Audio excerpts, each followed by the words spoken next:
In a world of nonsense and ridiculousness, a lovable band of fools debate the pressing subject of pushing toy soldiers around very small trees and hills in a made-up fantasy world. Come with us as we join Dan, John, and Matt, well, sometimes, but not very often, as they tackle the 4-foot snake!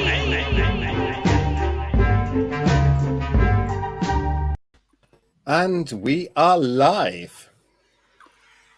Welcome to a packed Sunday night program with Rob versus Elliot in the Kings of Herts round 3 of battle. And I'm joined on this video by lots of people. Clearly nobody has anything to do on a Sunday evening in lockdown. So we have got Matt, tournament organizer extraordinaire. We've got Richard, new to the hobby, but absolutely smashing everybody's face in. It's starting to really definitely show his old Warhammer Fantasy Battle heritage. We've got Bob, the ultimate beer troll. Don't mention old. And then we've got Mark Cunningham on the bottom there.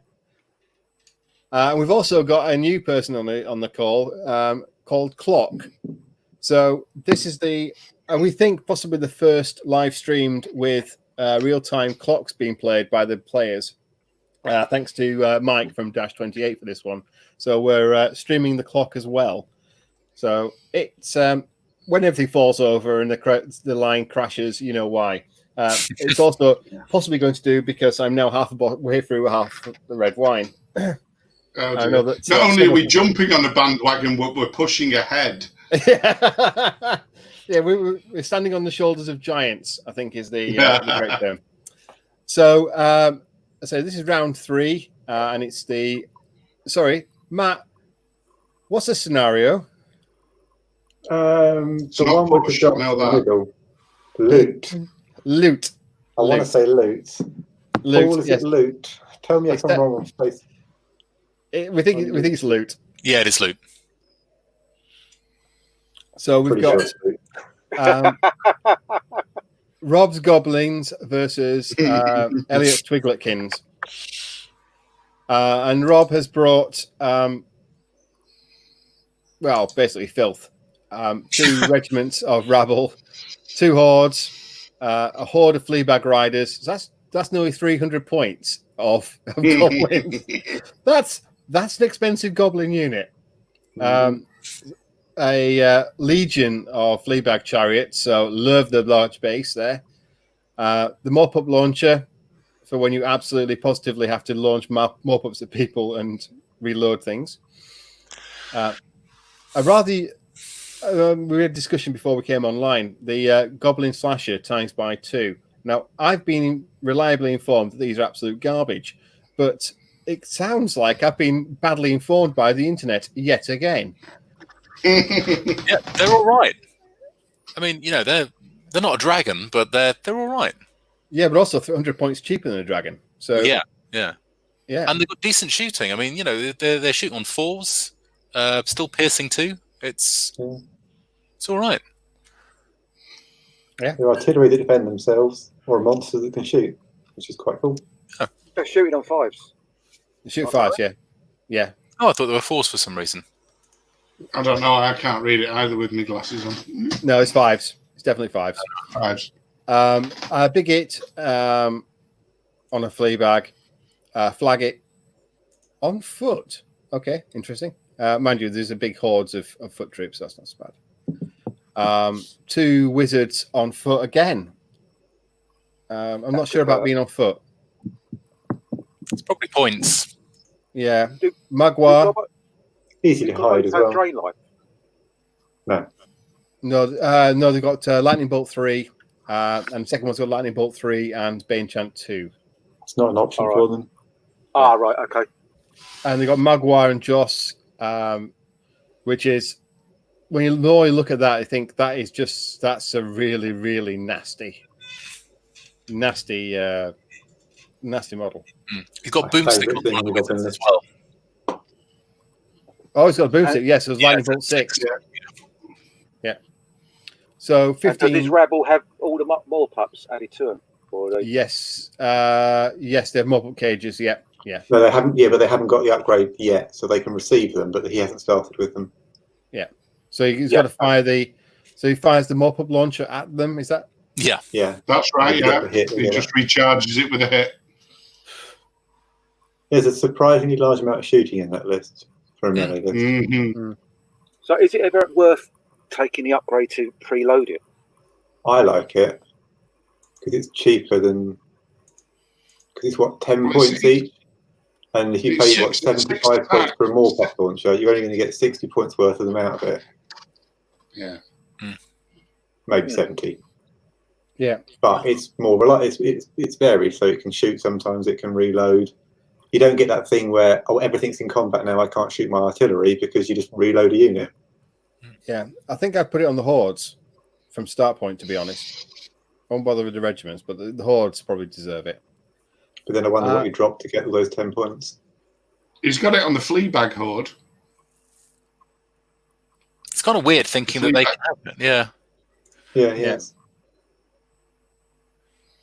Well, he might as well. He's got 300 points. Yeah, it's 295 point unit. Having anything on there, useful. But okay, Elliot's Twigletkin with 23 elves in, and the rest are not. Night Stalkers and friends, basically. Yeah. Everybody's favourite victuals. So we've got Impalers with the Staying Stone and the Scream Shard. We've got the Chrome-bound Gargoyles, so two lots of those troops. 2 hordes of Chrome-bound Butchers. Blah, blah. 2 Chrome-bound Abyssal Horseman units, regiments. 1 with Brew of Sharpness, which is almost a must-take nowadays, I think, in elite cavalry. It's coming up more and more often. And 1 with the Elite, Blessing of the Gods, with a special nerve 3840. Yeah, a Jonathan special nerve. Yeah, if you don't understand that joke, then go back and. But he's not bitter about it at all. I'm not bitter. I barely mentioned it. I barely mentioned it. It's so far from what I care about as to be. Come on, Rob, kill him. Have you stopped rocking yet? The only thing that saved it was I watched the Elliot's next game. And the ones came back and bit him in the arse. So multiple times. Yeah. So Karma served him back. So it's dice game. That's why we play it. It's things like that happen. It's actually a really good indictment of Kings of War that the game is not over until literally the fat bastard sings at the end of it. So we've got some Chrome-bound Fiends, which I think are pretty nasty. Soulbane, Summoner Crone, and 2 Summoner Crones. 1 with the Boots of Levitation and Drain Life 6 on a horse. So that's hurtling forward 18 and still being able to cast Drain Life. It's brilliant. And then the Wings of Honeymaze on the second Summoner Crone with Drain Life 9 on that. Yeah. Those are a pain in the arse to deal with. They're evil. Yeah, they're evil. Matt G said the characters aren't riding flea bags because they've used them all up on all the hordes. Yeah. Okay, so we've got Elliot's now. Elliot can see us, but he can't commentate, so we can really nasty about Elliot at the moment. I better bring him in, I suppose. I'll just bring him in now. Oh, we have to drop somebody else off first. Do you want to drop? I don't mind. It's all right. I'll drop the clock off. I think. Oh, yes. Drop that and do that. And we got Elliot appears. Huzzah! Hey, Elliot. I like how you had to decide about whether you kept the clock or one of your commentators. To be fair, I think towards got the the most end of insightful the game, comment? I think towards the end of the game, it may be a very easy decision to make. So apart from okay, so this is the setup. So we've got again another unique map created by, is it Matt G who creates these? Yeah. Yes. Yeah. Hold on, we got Rob coming back. One. Is there anybody want to drop out? Any volunteers? Yeah, I'll go. Okay. Let's drop Bob off and bring Rob on. No. No, Bob's come back. Nope. Yeah. Bob's back. Hey, wonders of Good evening, everybody. The wonders of trying to get everything sorted out. Hey, Rob. So, interesting setups here, guys. How are we all doing? We're doing well. So, do you want to talk through your positions, Rob, and who's where? And we've just gone through the list for the watchers / listeners. So we've got a slasher. Just first of all, I'm having the occasional cook drop out. Okay. Yep. So got slashers on the flank there. He's got this impassable terrain. He's stuck a butcher horde there. Oh, he's gone. I'm kind of reacting into my deployment. There is a great overarching strategy other than trying to get decent matchups. So when Elliot deployed, I just put something I thought was half decent opposite. That's Kings of War, isn't it? Down were the rabble regiments and hordes. They're just easy drops to put down. They're in that big piece of scenery. And there's a BSB with a loot of insatiable darkness, which is standard fare, isn't it? So yeah, they charge up. They've got a bit of resilience to them, and they've got a sneaky Bane chant if they need it. Morpeth launcher, I just love the idea. I mean, you just have to take one. I mean, the idea of it just is brilliant. So I don't care what the rules are, I'm having one. Have you seen the miniature for that? And Rob? on the note of just... I've seen the mini for that. It's awesome. Brilliant. Yeah, brilliant.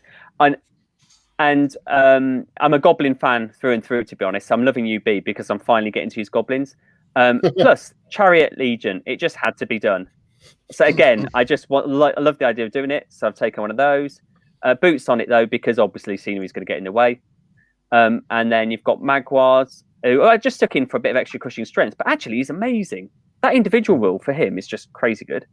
So he's just in the wood there on the right-hand side.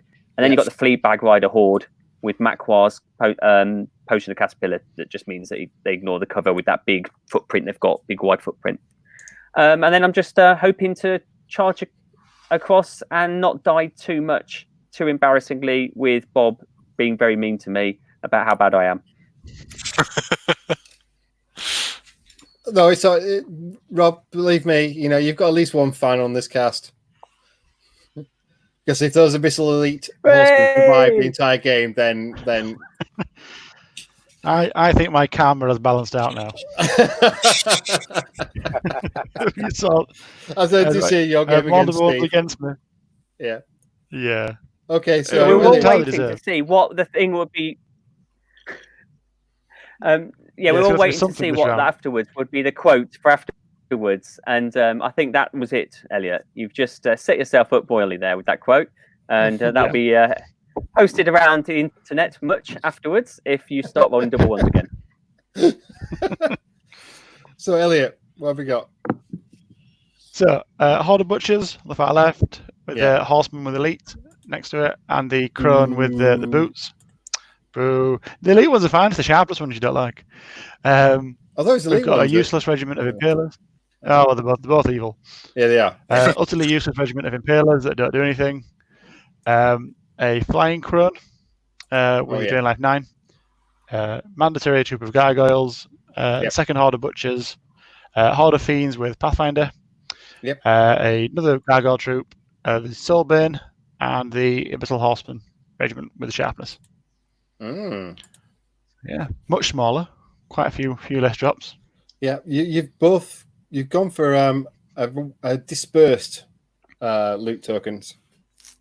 So it did force you all to compete in all areas, really.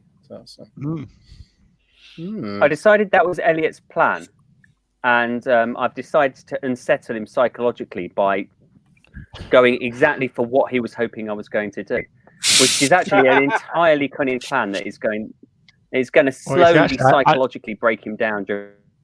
I thought you'd do the opposite. with all the unit strength. I thought you'd put one right in the middle. Yeah, I think on paper I should be compacting, but let's give it a go. Okay, So get the list. Shall we get off and play? If you want to head off, we'll sit back, watch, relax, chill, have a glass of wine, and generally hurl abuse at the deployments and general shenanigans that you do get up to. That's all I'm going to do. Yep. So enjoy the game, guys, and see you on the other side. See you later. Cheers. Bye. Bye-bye.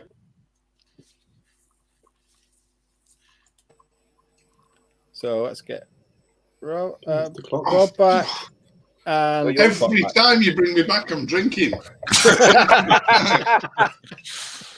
So we have got. What do we think about the dot? With my reputation, damaged. Where they basically spread the legs and put the dots on each corner, each side. I wouldn't have done it myself, personally, but I mean, especially for Rob, given that he's, I think he'd have probably been better off trying to condense them down a bit more to the side a little bit. But I don't know. You never know. I mean, I would have put one about there where my cursor is. Right. Yeah, I was just thinking that.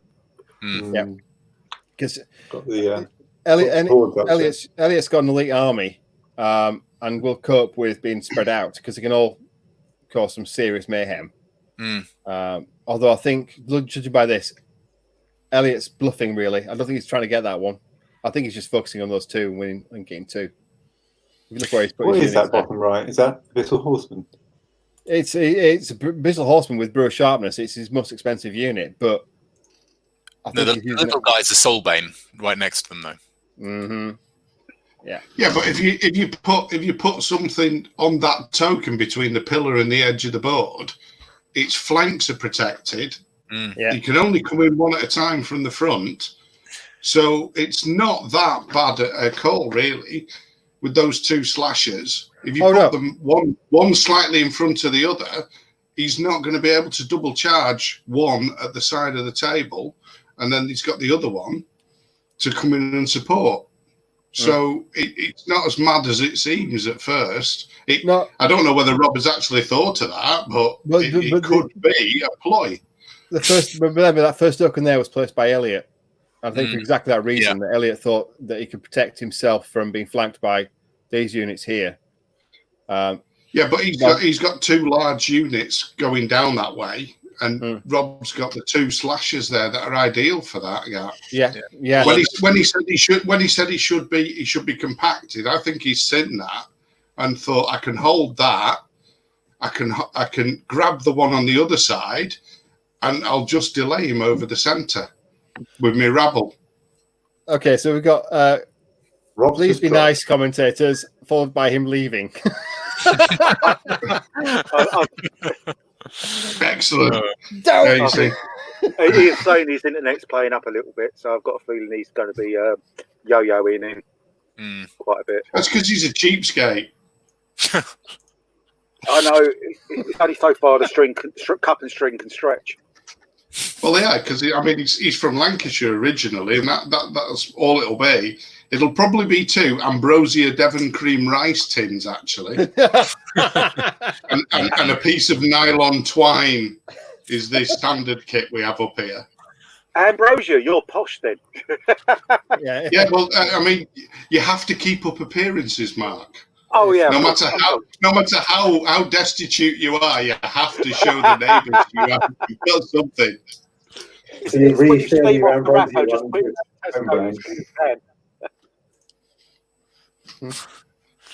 Is he back? Nope. No. Oh yeah.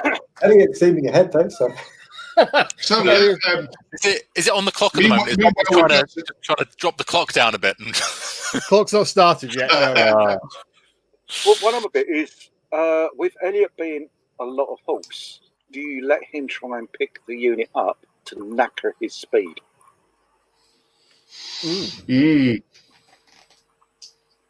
Oh, there he goes. Here goes back. Pick the token up to knacker the speed, sorry. Because I've lost track now of what you lose now. You don't movement 5. Move so 5, but no nimble. you lose nimble as well. Yeah. And you can't research. Not that matters. Or blasters, yeah, which not really matter in this game. But and you lose fly as well. And it's at what point do you go, actually, you take it first because you can't get away. Yeah, see, I was actually expecting the impalers to go next to the butchers on the left flank, because both of them will fit through the gap, and the impalers could have grabbed it and tried to run away with it using the gargoyles as a screen, and leaving the butchers to actually threaten stuff to actually go and fight off the slashers in the meantime. Yeah, but that's actually quite typical of what Elliot does. He tends to get his impalers just to either hold a token or just go for a token and then wander away. Yeah. So I'm kind of surprised he didn't do that. Remember the clock. Nothing at the moment. Yep, there we go. If not, I can just turn it off. If we're not using the clock, then that's fine. No, not bothering. Okay. There you go, Mike. There you go. There's the first test. So we can move that from the stream. The first streamed, but not used. Yeah. Straight on to beta testing for the clock. So I can go and remove that from my post on Fanatics. Come and watch the first ever use of the clock. Your unique selling point has just gone, Matt. Sorry. Oh dear. It was there, and we can bring it back anytime. We can keep it running. In fact, we could run it here. To be honest, I've got it here. I was hoping to get to bed before midnight. Unlikely now. I'll be before midnight. Elliot's a very quick player. Rob isn't. Yeah, Rob's slow enough for both of them. No, that's interesting. Have you got a banner? Yeah, the big. Unfortunately, it just takes your head out. Yeah, the only thing with having the flashes there is there's no really great shooting targets for them early on, because the butchers are stealthed and the abyssal horsemen will invariably just bring them all back through regeneration. Exactly. I would have just gone straight forward, fast as you can, grab the token. Well, at least with one of them, yeah. Yeah. The one on the outside probably to grab it. Yeah, tempt him in a bit. Well, actually, no, you have to be the one inside, wouldn't it? I'm curious what he's going to do with that rabble as well that's now just facing the... Oh, there we go. He's going a little bit there. Yeah, I think he's going to be tripping over himself a little bit in that middle bit as well. Does he actually just... Yeah. I don't know if he's given that horde enough room to actually get past that little rabble now, unless the horde turns a bit. But you can run through it, and he can't at the double because he's fucking... Can't. Well, Rob's not going to be doing the charging, I suspect, here. So I think it's fair enough. Well, to be perfectly honest, I think that watching Rob play a game, there's going to be lots of WTF moments. Matt G's just said, "Do you assume Rob has any idea what he's doing?" Yeah, exactly. Thing is, he can play really well when he wants to. He's not a bad player by any stretch. He played well yesterday. Day before. Friday. Yeah. He played better. We had a practice game on Thursday when I was with me using his opponent's army, and he played it really well then. I think he was possibly just a bit knackered by that point. What are those chariots doing? That's exactly forwards.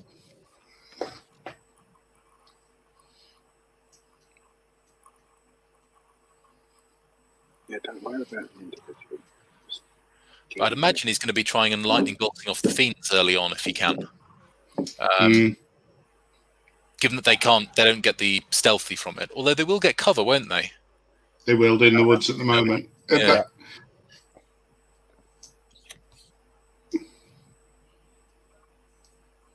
Yeah, there is an awful lot of shooting actually in that list. Yeah, but it's inconspicuous shooting. Is the thing. You don't notice it when you first look at the list. Individually, it doesn't look much, but then it soon mounts up, to be honest. Yeah. I think in his game against Steve, it was the shooting that kind of, I wouldn't say surprised Steve, because he'd worked it out it was going to happen, but was the problem. It was the chip damage that nearly got Steve. Because it just seemed to suddenly start mounting up. There was bits here and bits there, and then all of a sudden, in a couple of turns, it seemed to come to a head. To be honest, having watched the game, it was a bit of a. Everybody was sort of sitting there going, "Yeah, he's gone. There's not a lot he can do now." And then all of a sudden, he just took it to the precipice and nearly brought it back. It was a real cliffhanger of a game. I think he got to the point where he didn't have a lot of unit strength left, so he was going to struggle to hold things. Right. But he had so much of his shooting left that he had the ability to cause nerve tests all over the place. And he only had to get a few of those lucky, and that was it. So prediction from Matt G is Impaler shot off in turn 1. That would be quite an achievement, given that most of his stuff can't see him. Wizards might have a go, but they're unlikely with. I mean, what's that? 9? No, Magua has 4 as well, but he's on the wrong side. Yeah, it's too far. The Slashers. There's a hill in the way. Yeah. I think the Slashers can see them because are they Titans, aren't they? Yeah, but they can't see over that pillar, so I think one of them can see, but the other one might struggle. Yeah, the far one might. I think they can clip the corner. Yeah. It's something that I do find a bit weird with War, actually, is that the height thing. I got caught out in the first game a bit where I didn't realise those mind screechers could shoot over my... If I was hiding behind a unit, I didn't realise that they'd be able to see me. And that I wouldn't even get cover. I was like, ooh, okay, this is... Yeah. You'll have to play by misses then. She likes those. She likes mind screeches. They're very good. Well, I mean, they did awfully in our game. In the game I played, they were very ineffectual, but in theory, they're pretty good. I think he's he's going for the Fiends by the looks of things. He's measuring it out. I mean, toughness 4. They really, and the thing is, they're only toughness 4, but they do hit like a train. It's the problem is they've got a big nerve, and they're in cover. Yeah. I mean, I think the thing is though, is given the goblins are just not as good in combat. If you can just chip away at them though, it's that point where he can, if he does charge with something like his More Beasts, he might actually be able to take them out at that point if they've got. If they've already got 7 or 8 damage on them, then he puts them in a whole different complexion on it, taking a charge from a regiment of More Beasts. And those More Beasts are mag ones, aren't they? They are, yeah. Yeah, they're even better. They're the pumped version. Yeah, they're all right. I mean, they're melee 3. They've got crushing strength 1. Yeah. Wild charge, I think. Wild charge D3. They're vicious. Mm-hmm. They're all right. So, they're the only ones I ever take, but I always take them. Oh yeah, and are they not elite? No, they're not. They're not elite. Oh, they must have forgotten to put that rule on them then. Well, they've got almost all the rest, so. But yeah, they're. They can jump up a hill as well. They do nicely. Mm. Oh yes. Yeah, I underestimated them first time I played against them. I think, they're just going to be a unit of chaff. I don't need to worry about that. And okay. Oh, that's all right. It's that's some nice lightning bolts right there. It would have just a shame they're in cover. Yeah. It's not lightning bolt. They're shooting from the Slashers. Yeah, he did both of them. Did he do both? Oh right, sorry. It's the fact he's got the measuring stick from the wizard to the. It sort of confused me. So 2 damage to the Abyssal Horseman, and here we go. He's just going for all in. Yeah. Oh no. Cover. Yeah, so they're all hitting on 5s. Yeah. Are they stealthy as well, or are they? They ignore stealth's ignored by lightning bolt anyway. Ah, yeah. Ooh, So 5 hits. 5 hits. That's not bad. That's not bad at all. And 4 damage. Very nice. That's going to smart. Ooh, More up. What's their nerve? 16, 18. Yeah.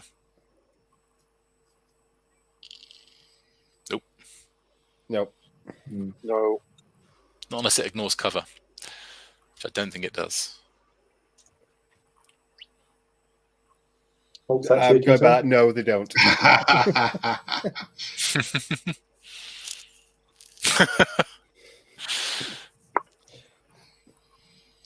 Irrepressible, isn't he? Yeah. Ooh, Top banter. Excellent. He's actually he's remembered to use the lightning bolt from Magua this time. We went 2 games. I reminded him at the end of each game, and he still kept forgetting it on the next one. They do ignore cover. Say they ignore cover. What? Yeah, it's indirect, is it? It's got the ignore cover rule. It's got the ignore cover. It's 5s, isn't it, to hit? Yeah, but it hits on 4s. He did actually hit. 4s. It hits on 4s. Did we tell him? Hits on 4s? No. Yeah. Hits on 4s. 4s indirect. Yeah. He needs to read the rules. We don't tell them when they've made a mistake. Okay. Until the end. Until the end. And go, by the way, read the rules. Yeah. Yeah, it's a lifetime thing with Rob, unfortunately. Seems odd shooting the one thing with regeneration as well, a little bit. Yeah. Well, they still have to roll the regeneration, so. Well, true. No, check, they're fine. The fiends, they're fine. Yeah, it needs like 14 on 2d6 to break them. Yeah. Okay. So Elliot, turn 1. I'd be interested to see how keen he goes here, or whether he'll hang back. Elliot Simon Brand's just pointed out that the fiends are stealthy, so the bump-up launcher. Yeah. So Yeah. So all us in the Brain Trust didn't get that one. Well done, Simon. Yeah. I'm not looking at lists. I'm looking at the game. No, I'm relying on my experts. I'm relying on my experts to do that. I was looking at the list, not the games. I didn't know what you were shooting. I just thought Ooh. So Elliot's just making sure that he's outside 14, so he can't be charged. Seems sensible. The extreme left unit, Matt, for Elliot is butchers. It's a horde of butchers.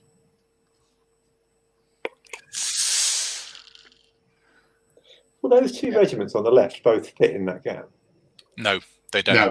I measured it earlier, and they don't. So it's one or other to go in there and get that token. That's useful to remember.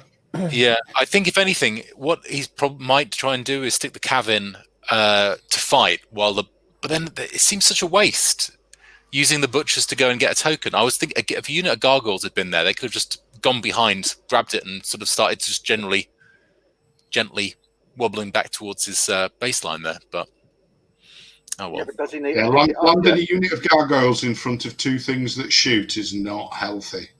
Oh no, but keeping him behind, it's kind of what I was thinking there, perhaps. But well, that's what he's trying to keep him out of the way of the slashers, isn't he?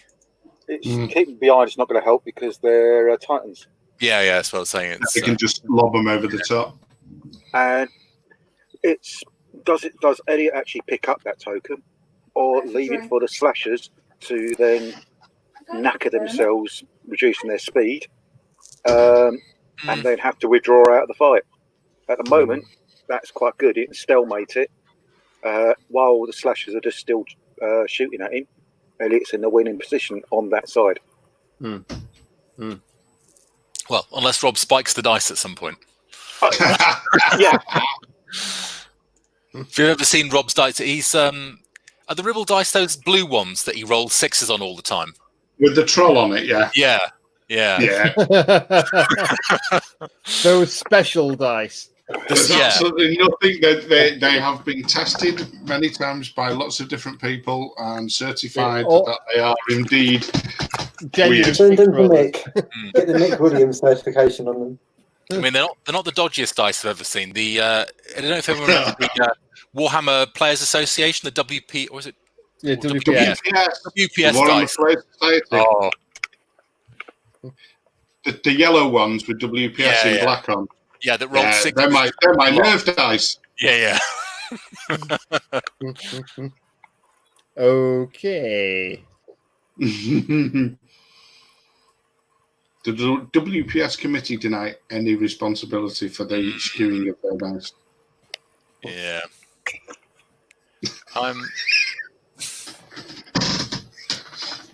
Oops, forgot to move my flag bearer. Where the hell is the flag bearer? Oh, he's forgotten about it. It's just sort of back in the terrain at the moment. The flag. Oh, there it is. Yeah, he's sitting at the back of the brown bit. There's the flag bearer. Yeah. I think he's forgotten. Awesome. Well, he's still within 6 of the 2 hordes. Yeah, he's already surrendered. Wave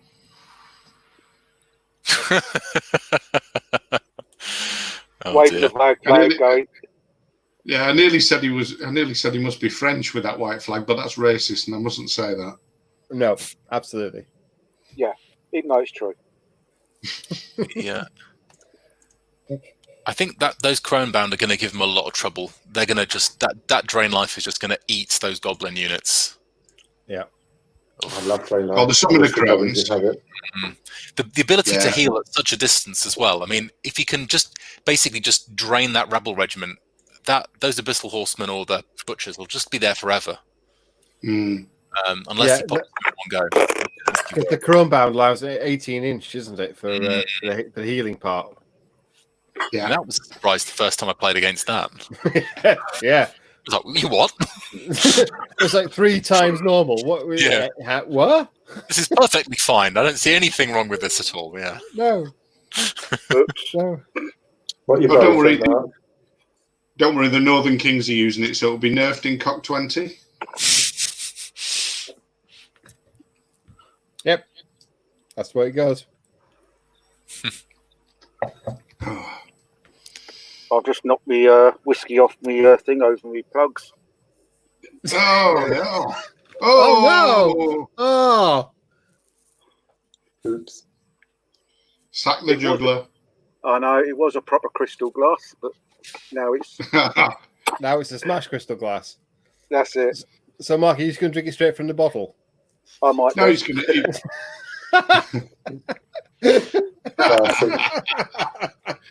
Top man. Typical bubblehead. Oh no, a drunk Mark on stream's going to be dangerous. This is the Americans don't have this, you know, unless Steve Hildrew's on. The Americans have proper commentary. Well, there's not a lot to talk about here, apart from everybody's advancing. Yeah, I know. Do you think they've done that thing with the rulers again? Oh no, they've moved it. They crisscross the rulers. They crisscross the rule. Don't cross the streams. Yeah, can't do that. All sorts of unholy things happen on the battlefield when you do. I think we're going to be relying almost entirely on Richard here for expert commentary. Yeah. Well, he knows what he's talking. He knows what he's talking about. So he does know just run with it. Just run with it. Okay. We got expert, and then you got drunken commentary. I think we're going to be excellent on drunken commentary, and that's going to be a lot more difficult to say a bit later. Is he trying to stay? He's trying to stay out of the range of the chariots, isn't he? Yeah, he is. Yeah. Is he actually out of range though? Because they've got they're 18-inch charge, aren't they?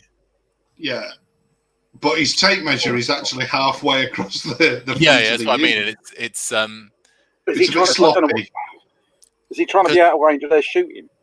Yeah, but Elliot doesn't use tape measure. Elliot used the rings, so yeah. If that's Elliot, he's had the rings up. We just can't see it. 6, 12, 18. He's 18 and a bit. Yeah, that makes sense. He's kind of basically charging with the. I'll tell you something. Actually, on the grey background, the radar lines show up really well. Much better. Look at that. I mean, even I can see out to top end. Yeah, it's pretty good.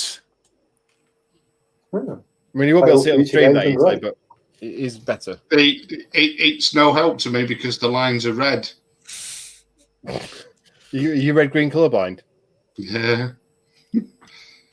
Why do you think most of my armies are blue and white? There's a reason for it. I was just assuming maybe you'd got really good at painting with white, because white's quite a hard colour to get good on a model. No, I've just got really crap at painting with red. I had to find an alternative. Oh, I've been painting pretty much nothing but red at the moment for my undead, so that's been. Oh dear. Well, I'm going through getting my Basilians up to about 4 and a bit thousand points. Wow, they have iron resolve, you know. Yeah, they have iron resolve apparently. So I've got my. That's not going away anytime soon either. No. Well, that's the only way I'll learn. Apparently, this could get messy. Really? Are you talking about the battle or the commentary? The commentary. Well, I think Matt's just about due to slide off his chair. Where's Mark gone? Has anybody seen Mark? No, he just appeared a second ago. Yeah. As long as he hasn't electrocuted himself on slightly wet wiring covered in gin. Mr. Hillbrew. Yes. Excellent. Yes. I'm now hearing Richard in my voiceover in my head instead of I have Morgan Freeman narrates. That's it. Instead of Morgan Freeman, I've now got Richard in my head. Out of curiosity, can Rob's monstrous horde of cavalry there actually, even if they were in range, could they actually multi-charge because of the abyssal horsemen being so close to the edge? No. That'd be one off. Yeah, because you get where he is now. If he charges in with one side hard against the board edge, you'll still have an overhang, I think. Yeah, so 8.5 inches. Yeah, nothing else will go in there. This is 9 inches wide. one of the things I really don't like about that unit. It's so hard to just maneuver around. Oh. It's not the sort of unit you want to stick on the flank. Is the thing, especially with terrain. You want it in the centre where its footprint can be useful. Because even goblins, a unit that size with that nerve, can hold stuff up. If it takes a charge, it could be. I mean, I've seen him use it as giant chaff before. It's going to really struggle there, though. I think because it's not going to break the Abyssal Horseman in one round unless Rob has some really janky dice. Yeah, and it's got because of where it is as well. All right, it's got Pathfinder. Well, there's an obstacle in the way. You know, that's an obstacle. So no matter what it does, it's going to clip that obstacle to charge down there. Yeah. Thing is, he had those on the flank in his last game. He's done the game, and then an hour later, apparently Mark's whiskey spillage has shorted the fuse. So if half of East London's just been plunged into darkness, it's because of Mark Cunningham spilling his whiskey. If anyone was going to do it, awesome. That's what. If you're going to go out in style. That's awesome. So is anything with those wild charge rolls? Is anything actually in? Are the more beasts in at anything, or are they still out? It's like they're out still. The more beasts, because if he rolled 6 for that, he would have been on 12. No, he's not going to. More beasts aren't in 50. Hello, you put the lines up on the more beasts. Oh. Somebody who can see the lines. It's close. 12, 15, 16. No, he can't. He's got even if that was the 6 for the more beast, they can only go 15 max. Yeah, he's 16. And he's not in on the but not if you'd really. I don't think he'd be pretty mad to go. There we go. Point, but he's gone for it. Yeah, well, are the fiends in the flank there, or is he out of sort of line of sight? Oh, they're in the flank. Yes, they are. Oh, they're in the flank. They've got the more pups, haven't they? So they've got that little bit more hitting power. Yeah, they've got the extra 6 attacks, so they're on 30 attacks effectively. But on 5s. On 5s. No, the more pups always hit on 4s, don't they? Yeah. They're like the dwarf throwing ones. Yeah, but hand-to-hand version. Yeah. Right, so And you've got boots of striding, so the regiment itself is all right. Or were they? No, striding? The potion of the caterpillar. So it's only over that. Yeah. So the wall will have taken them out and hindered them. Which is why the chariot would have been fine there. I mean, that would fit it anyway, but that doesn't have that problem with the Jesse's boots of striding. Okay. So Rob's applying the pressure on that side there. Yeah. Do you reckon the chariots and everything else is going to shoot those fiends and try and kill them before they can get a flank charge? Might do. It'd be worth it, wouldn't it? Take the gargoyles out. That would be, Easy shot. I suppose he could, yeah. I wonder if he's just going to try and throw his more beasts forward to try and just block the fiends a bit, but I don't think he's got the range.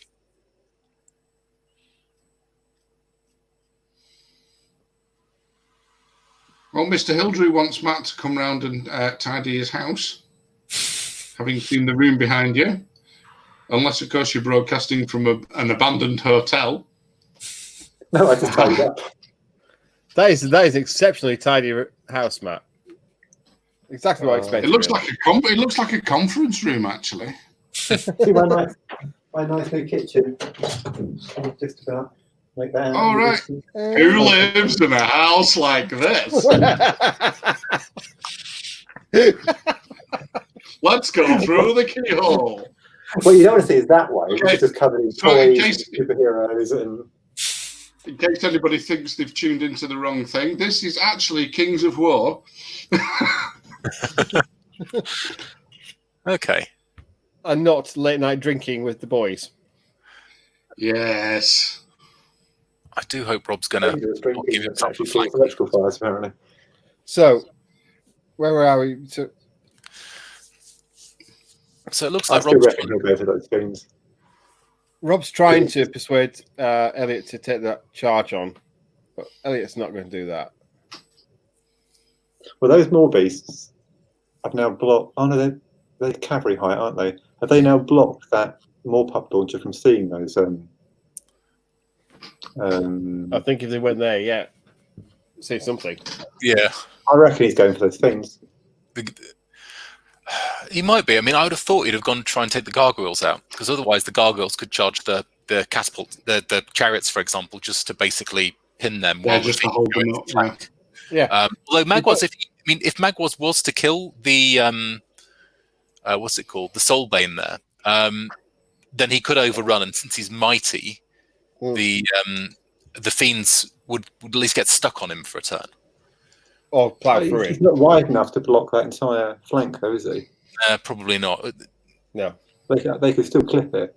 Yeah. You with one turn, you get into there.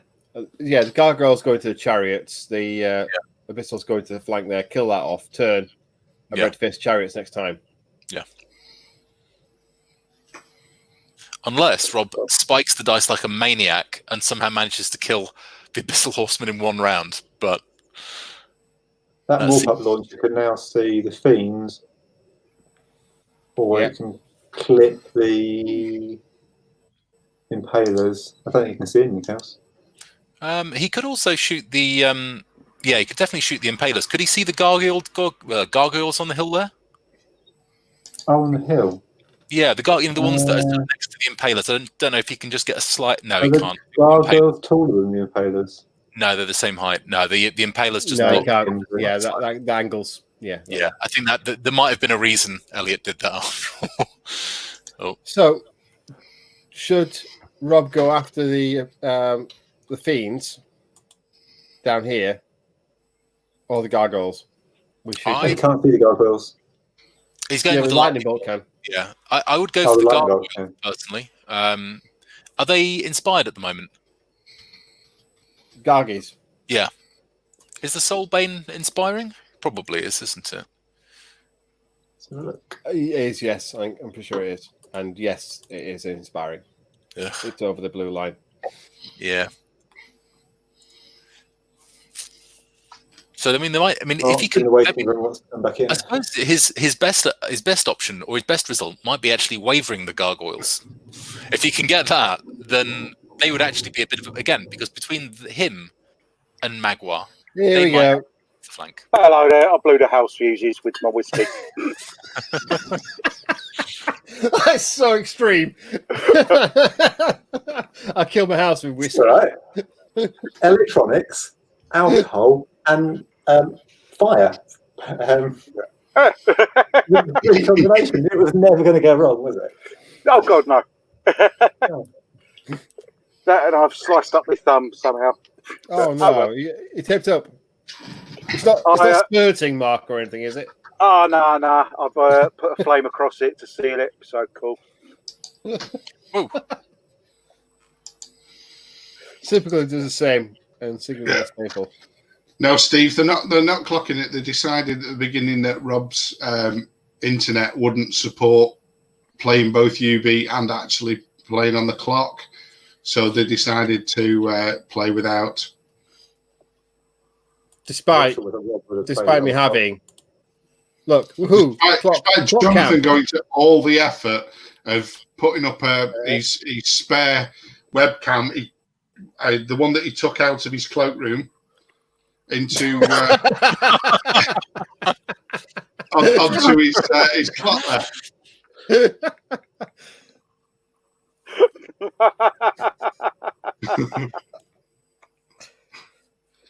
Small demons, really?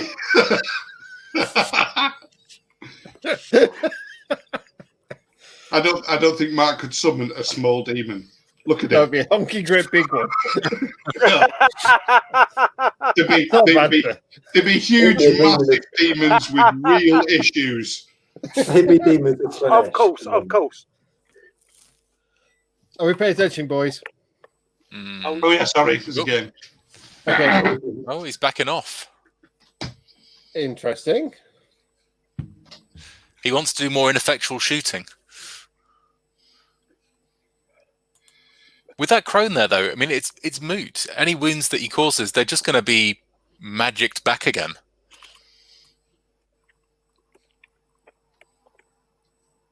But then what else is the Flash is going to shoot?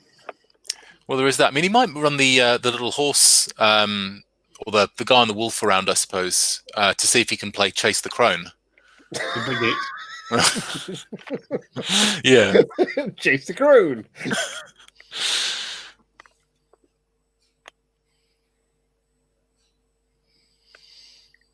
No. If there's one thing Rob really could have done with a couple of small little wolf units. I think rather than that massive horde, if he'd had 3 or 4 little units of wolves, that might have actually worked better for him overall. Yeah. They're great chaff because they're cheap, they're fast, but when they charge off of a hill, and if they get vicious, you suddenly realise how powerful they can be. Yeah, if they get like a flank or a rear, they're pretty good. Speed 9 nimble, actually I'm small enough to use it. It's not to be sniffed at. Well, it's one of the Mark. Is the chariot actually on the hill? Yes. Yeah, because it's the darker mark, not it's about there is the curve. Okay, yeah. Don't know why I'm pointing. I'm pointing at. You're doing exactly what I did the other night, Matt. Everybody pointing at the screen. Everybody just points at the screen and go, "Why? That's it there." Extend that down. You picked up the left and right straight away, though. That's quite impressive. No, it's really confusing me. I still have that written on my socks. There we go, shooting. It's so hot in here. It's only because I've just seen Steve's comment. It's only because he'd love to be in the Gimp mask. Oh, okay. No, he is going for them. That's surprising. Well, if you can get rid of those, then that. Oh, it deals with the problem automatically, but I just don't think he's going to. Yeah, I think I prefer to take the gargoyles out and then Good Are they chance to be actually? right. Are they in cover at the moment? Though? No, they're less than 50%, isn't it? Mm. And the front, the facing isn't in cover, so no. Yeah. And stealthy will be ignored by the lightning, so they are the better target. Yeah. Maybe, but then the gargoyles you're more likely to actually either waver or make disappear, which would be really useful. I suppose it depends how well he rolls. Don't encourage him, Jonathan. What's that thing? Better to be lucky than good. No, it was about gimp masks. Sorry. Yeah, yes, Michael, good.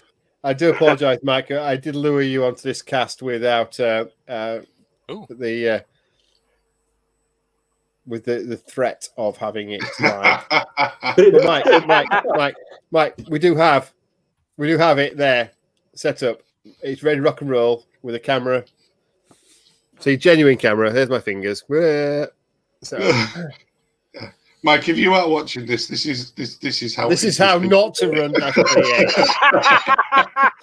Under any circumstances, do not get a load of Brits on alcohol at 9:30 at night on a Sunday. Speak for yourself. I'm South African, so I can get away with it. Sorry, yeah, it's South African as well. We're gonna have a token colonial. Yeah, token colonial. Adds legitimacy. Sorry, is anybody pay attention to what shooting was doing? Yeah, he's doing a fair bit to the Fiends. Oh, that's not good. Has anyone else got the what's it called? What's he rolled a D3 for? Oh, that was the more pop launch. Last D3, isn't it? Yeah. And then he rolled 2 on it. Yeah.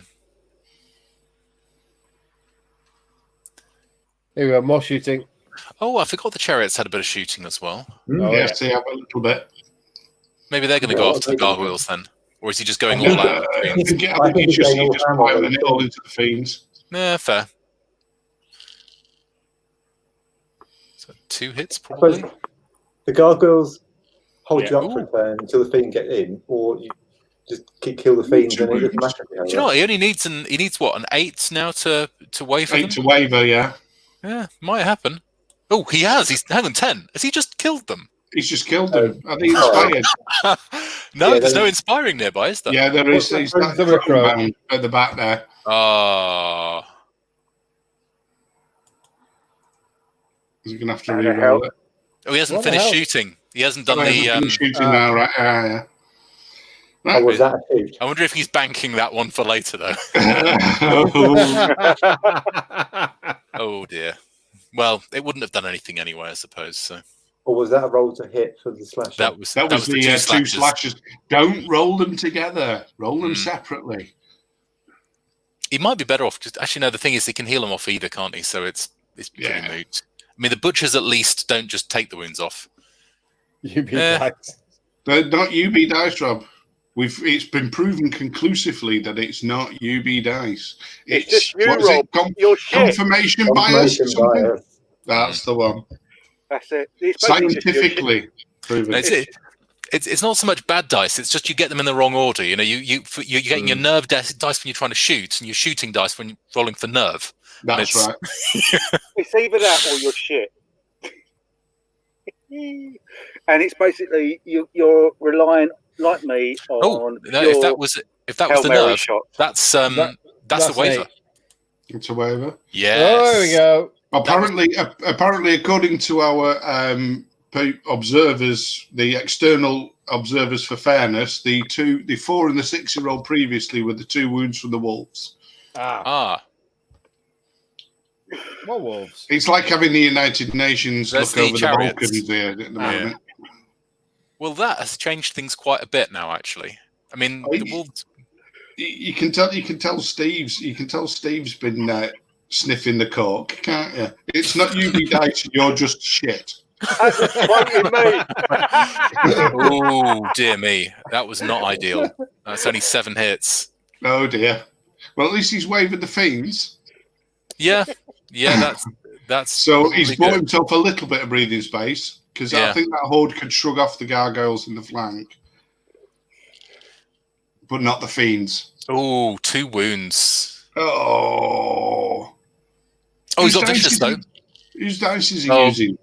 No, it's still no better. Oh dear. I mean, at least he's disrupted them. Mm. Yeah. And his Gargoyles in a flank. He's remembered his more pups at least there, though. I know, Steve. And one more. Yeah. Oh, dear. It is cunning linguistics. Actually, I'm going for Steve as Steve is alcohol-free tonight. I can be able to type that. I'm definitely not. What's your floor? Or your extension lead? Oh, yeah, no, yeah. Nor is my slashed up feet because I don't care. I'm stepping in broken glass. And I've got a bottle of, what's it called? Thing. Monkey shoulder. Ooh, If anybody from the NHS is actually watching the stream, can they please go around to Mark's house and patch him up? Give him about an hour, and then he may be requiring some assistance. Oh, it looks like if he starts to go white. Just flubbed another roll. Oh no, Rob's forgotten about Duelist because he's only rolled 7 dice rather than Maguire and Joss are Duelist, and that's an individual. Yeah, it should have been 14 dice there, which makes quite the difference. And to be honest, though, 7 dice and rolling. Oh, he's hindered. Oh dear. If you're teetotal, Hildrew, I'm the Pope. Oh, he's remembered. He's remembered there. Yay! Oh dear. Yeah, it doesn't help him much. No. Well, that's all. He might get another wound or 2 out of it. 2 more. Yeah. Yeah. It's better than nothing. That's 2 he wouldn't have had. Yeah. Was he hindered? 13, Yeah. Not with a double 1. Oh. Oh. I love the sympathy down there.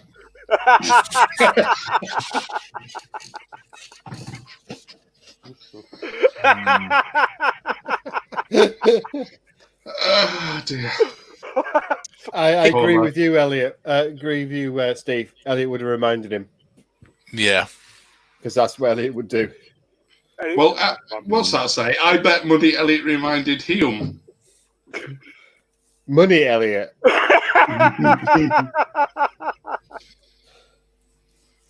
Use grammar. I am pissed as a newt. Oh dear. Cackling away. Oh, okay. There we go. Thank you, baby.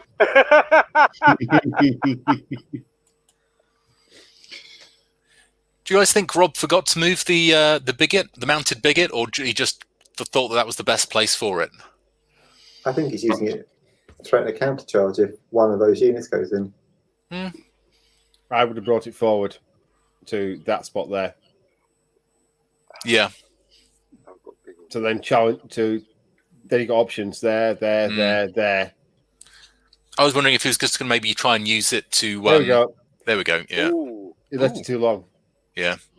Flank. Oh. Ouch. Yeah, it was. It was over there. Yeah. Wow, cool. Could he actually fly over? Hang on, though. How did he actually? I suppose he's nimble, isn't he? He can work his way around there. Yeah. Went round then. Yeah. There we go. That way. Yeah. There. Hit. Bang. Yeah, he's that's corner, isn't he? That's it. That's a problem. Well, the slasher that's been hit. I mean, it's not gonna. That's going to bounce off, and the slasher can go in, but he would have to go in solo at that point, or with the bigot, and that's probably not going to do that much against the butchers. Yeah, but that's what he might have to do at this point, because otherwise, yeah, it's. Would that bigot then slide into the gap between that unit and the? I think it would. Yeah, I think it is. Yeah. Just about. Although he might get countered by that cavalry. No, although he might have to put the slasher into the butchers and maybe put the bigot into the cavalry, just to hold the cavalry out. But that bigot's not mighty, so can't he just? Oh no, if he do a wound on them, yeah, but he does wound. Yeah, that holds him. He should do. I mean, it's 3 attacks on 3. Is it 3s or 4s? Fours. Yeah. Fours. Oh, it's 3 goblins. attacks on 4s. Goblins. It's 50-50. Not Magua. No, that's Crushing 1. Is the slasher behind, the one stepped back behind? Is that in the back or in the flank? It's in the rear, isn't it? It's touching it. It's if it's snug up Ooh. against it, I'll just pivot round and take him in the rear. But I wouldn't want to do that because you've then got them lined up. So you'd want to have, if you possible, have the little horseman trying to take out and get in on the. Actually, if looking at this, if it went in the rear and then won and then pivoted, would it not be slightly in advance of the left-hand slasher? Yes, it would be. Yeah. If it was only that one, yeah, fair play. Look at this, actually. I don't think he needs to worry too much about that because the cavalry aren't going to fit in that gap between the tower and there. So he can just go into the butchers with the 1 slasher. I mean, the butchers might mash it up a bit. Oh. Oh, has he disappeared again? Oh, dear. He's still there. But Rob must have gone out and come back again because he doesn't have game privileges at the moment. Now he has. There we go. It sounds like the comms are down. Yeah, if it all goes quiet when Rob's there, you know there's something dangerous going on. Yeah. And you can't excuse it on whiskey blowing out your fuses. Yeah.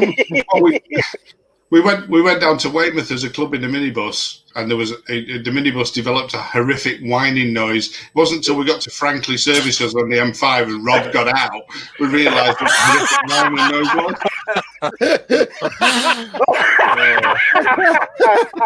was. Right, I'm going to use this opportunity to talk to the loo. Yeah, I'm going to use this opportunity to pop some back. We're back.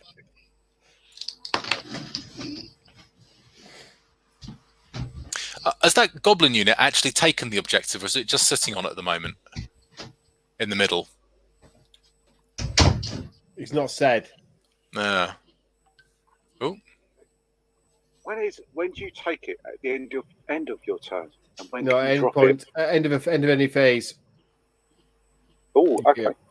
I don't think they can be seen, can they? From that, I don't know what he's trying to. They in arc of sight, or is he just seeing if he can actually fit through there at the moment? No, they're not in arc of sight. No. Oh, he's seeing if he can get past to get into the unit behind, isn't he? No, I don't think he's getting through there. It's best turning the. I think he can, You think? Yeah.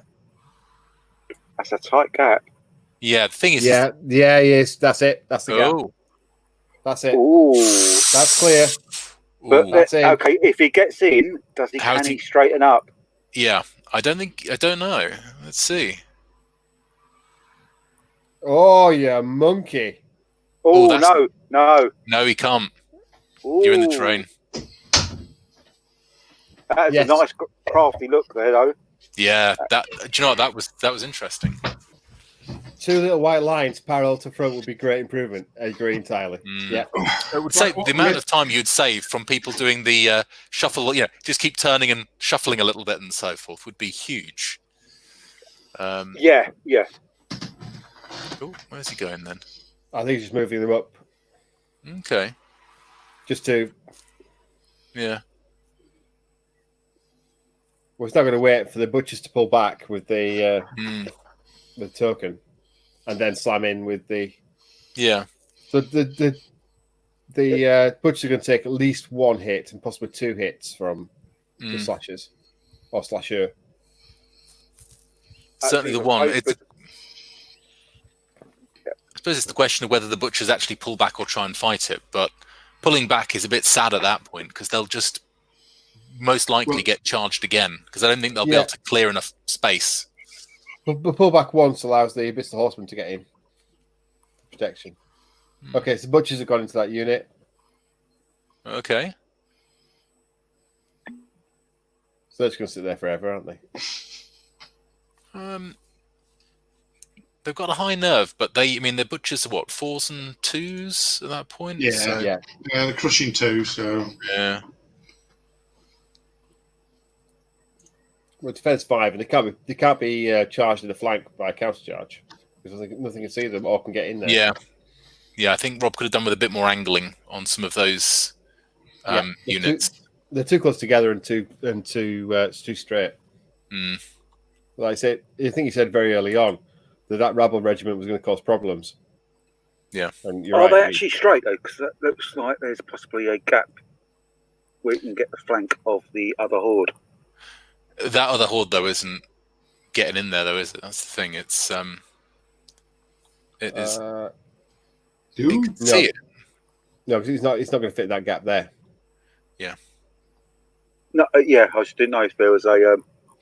Well, I suppose. If they could, if the, I suppose it depends if the Impalers wipe out the regiment and then don't, because they might do between that and the drain life, and then if they shuffle back or turn, it might be trying to encourage Rob to just spin. If he can see him, he could then spin 90 degrees and just go straight into the flank.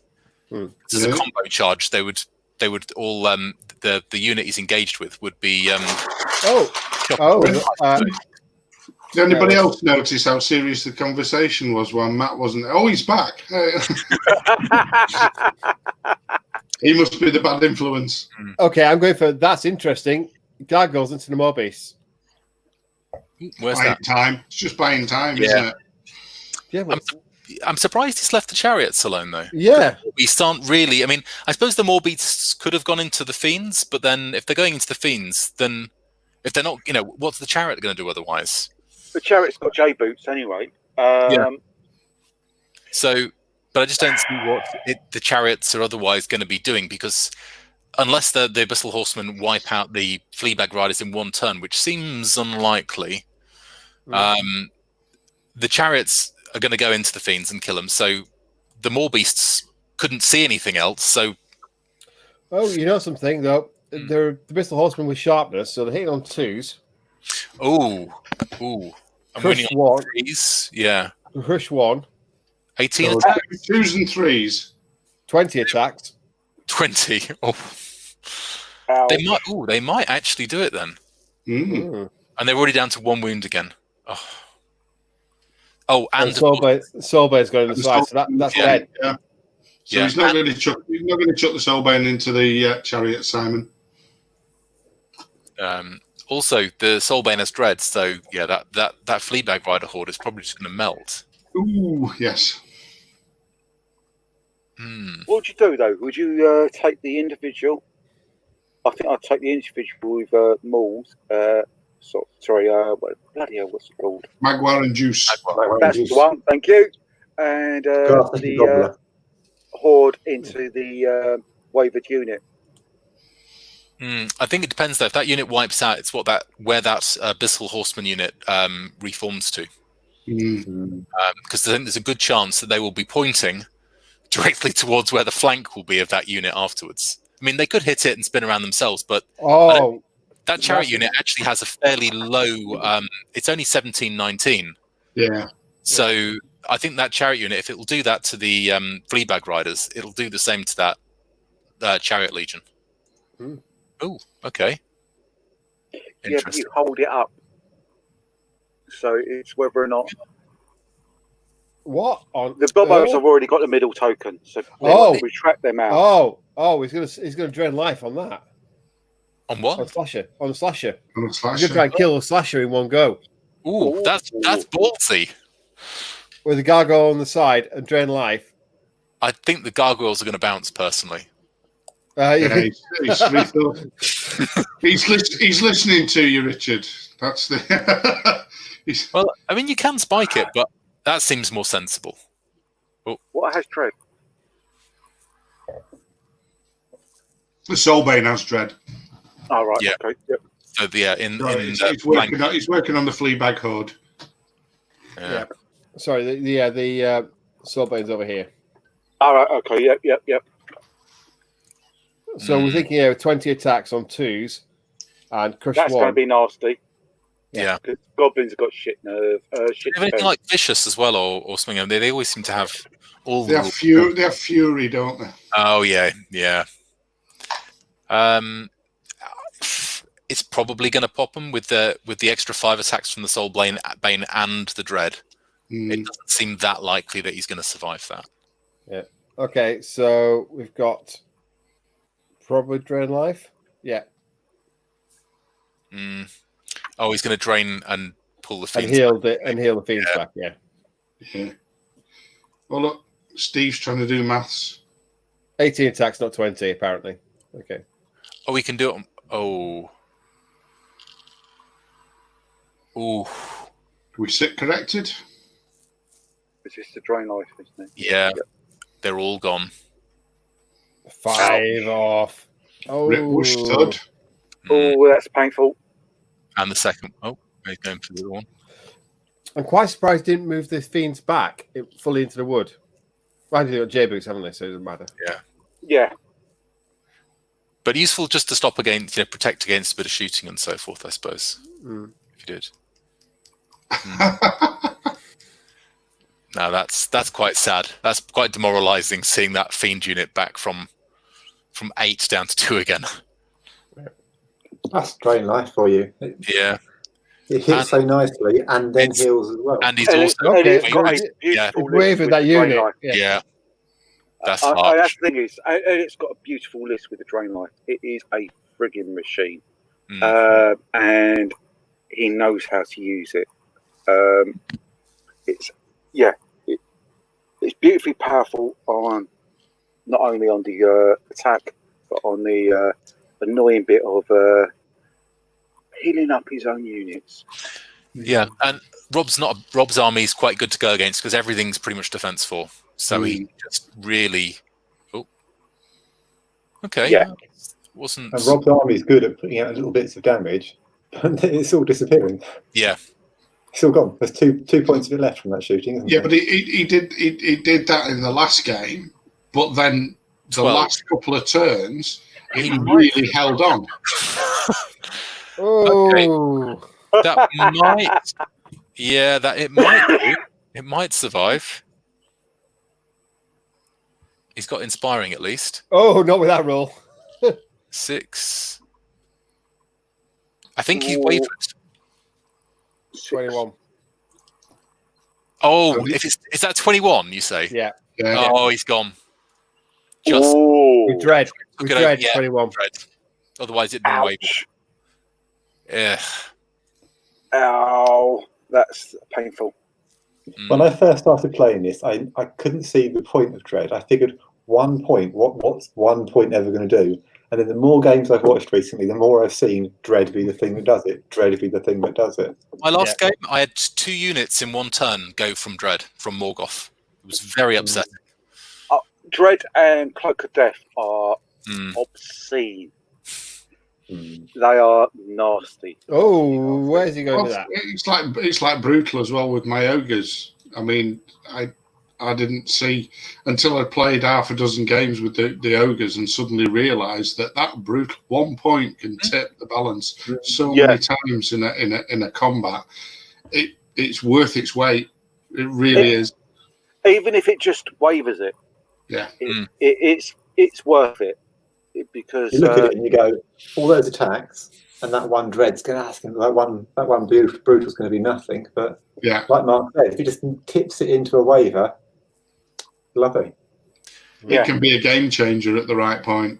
And waver's almost worse than killing it. It is, especially if it suddenly then blocks up any counter charge or anything that your opponent can.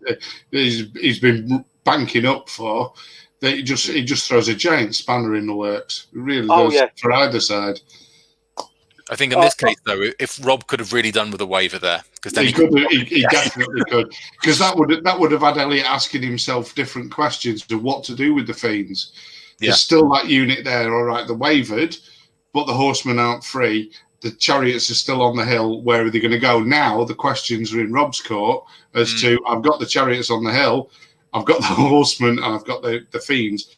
Where do I go? You know, it's flipped it Magua entirely. is mighty. Yeah, he is. Although the thing is that he's really got to that chariot on the hill. It's going to be it's going to be effectively Thunderous 3. Yeah. So if this is his only chance, if he's going to take the horseman out, this is the his overrun only from the individuals. That looks roughly like 5 inches. He can. Sorry, which can ignore it anyway. The chariot. If the chariot hit the individual, the Soulbane. Yep. What's the overrun? Oh, that's 4 inches. Yeah. 4. Okay. 4's outside. Just out. 5. Yeah, 5. My pissed eyes. That was okay. So just it's a roll. I mean, that's a stretch, isn't it? A 5 inch chance of piling through. Yeah. You've kind of got to go straight into the pop the boots of striding and go straight into the I think the abyssals at that point. Abyssal horseman. Can you get? I suppose technically you could get Magua in there as well, maybe. Magua goes first. Yeah, but then if you've got Magua in there, it throws you out of alignment that you can't overrun into. It does make Magua into the horseman more viable. Yeah, because Magua can just because he's got he's nimble and all the rest, an individual. He could just go around the Soulbane and hit them. I am mad. Yeah, the brain trust on the comments say that it's mad. You'd be mad to do the overrun and never take it. It doesn't work. Yeah, but I don't think have either of them played Rob. Have either of them played me? I think the thing is, it's just too risky because if it goes badly, you're stuck with, you're stuck with that massive chariot unit that's just getting flank charged by fiends, and that isn't the right. For the fiends, though. Yeah, Matt G has brought up an interesting point. If you put the chariots into the Abyssal Horsemen, is the back end on that wall? It doesn't matter. Have they got boots for striding? Yeah, they do. Yeah. So it doesn't matter. Yeah, they'll be fine. And he just pop his boots for striding. Yeah. Yes, you're right. Sorry, that the Impalers killed something. Oh, yes. Jesus Christ. Yeah, right in the middle of it. Can't complain about the Impalers anymore. Yeah, that's it. So Elliot's got now a big shut up on it. Ooh. 2 wounds on a slasher. Oh. Yeah, that's about. I mean, that's about as much as you'd expect. Gargles are shit, but they stopped the shooting, and so that's what they've done. They closed that down, and they're only allowing 1 slasher to go straight through. Yeah, charge. That's so he's going in the charge there, which is one in the front, one in the back. But he can still do 1 slasher goes straight down into the unit. 1 slasher goes into the rear of the gargoyles, and then the bigot could either join into the butchers or could go down into the cavalry. I'd probably go into the cavalry just to see. I would go to cavalry. I mean, it's a little risky. If he can, that's the thing. If he can get it and just hold them up for a bit while that other slasher gets in, then if the butchers pull back, double slashers in next turn into the butchers might do some serious damage at that point and take them down, maybe. Yeah. Would you go slasher plus the individual horseman? I'd just go. I don't think he's going to. There's not much point putting him into the butchers because he doesn't actually do enough damage. Oh, he's done that wrong. Yeah, but he might tip it. He might tip the edge, and also it gets him out of the way. Why has he done it wrong? The slasher's gone into the flank of the gargoyles is a rear charge. Ah, right, yeah. Yep. We said that earlier on. Yeah, that was a rear charge. It's easy to get quite sort of caught up and sort of. Okay, he's just gonna sit there. I suppose it's kind of blocking the way. Oh no, he's going for it. Yeah, he's going in. That does protect the slasher as well, I suppose. Yeah, no. No, that doesn't protect the slasher. Basically, they can overrun. Yeah. Yep. The butcher's going to come back, pull back to here, and then they're going to steam in Well, they can only pull back 2.5 inches. I suppose 3.5 inches with the disengage inch as well. So which is enough to get that the horses in. They're in the front. Though, yeah, the front arc of the individual. Kill that straight into that one. Boom, and the butchers are down here somewhere, and you're fighting against abyssals with your butchers wandering away. Yeah, I think it's not pretty tight. Richard was spot on with the charge should have been there. Should have been to the abyssals. Yeah, the big hit should have gone into the cavalry to protect the slasher. You see, kids, this is why I've got a room full of wooden spoons, and these guys have got loads of trophies and stuff. Listen to them. Don't listen to me. Now, what's he going to do with Magua then? I only win awards in American tournaments. Does that make the Americans a shit? Which is basically, it's basically like playing with kiddie wheels. How many Americans are in the top 10 of? I don't give a fuck. All out of the what's it tournament? Relatively speaking, very few. I think the Australians are actually by number of players. I thought in the call to arms, it was Britain was 1, 2, 3, and 5 or something like that. No, it's 1, 4. Was it 1, 3, 5? I think Australians have got the a disproportionate large number, unfortunately. South Africans are 138th. I know that. Is that because you rate yourself as South East? What was that? Oh, he's going. Looks like he's going into the Fiends with him. No, he's just going for a wander. It looks like at the moment. Yeah, lightning bolt. What is going on? He has got lightning bolt. He's got lightning bolt 4. Why wouldn't he charge with them? I mean, where the fuck is he going then? I don't know. I guess he's trying to individual. Given the choices there, I would have thought either, given he's got 7 attacks with melee 3 and crushing strength 2, I'm really surprised he didn't go with the chariot into the horseman.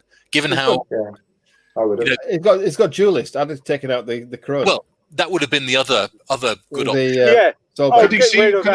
Can he reach the flyer chrome though? Oh god, the Soulbane. I would have gone after the Soulbane. Right. Is that Soulbane inspiring?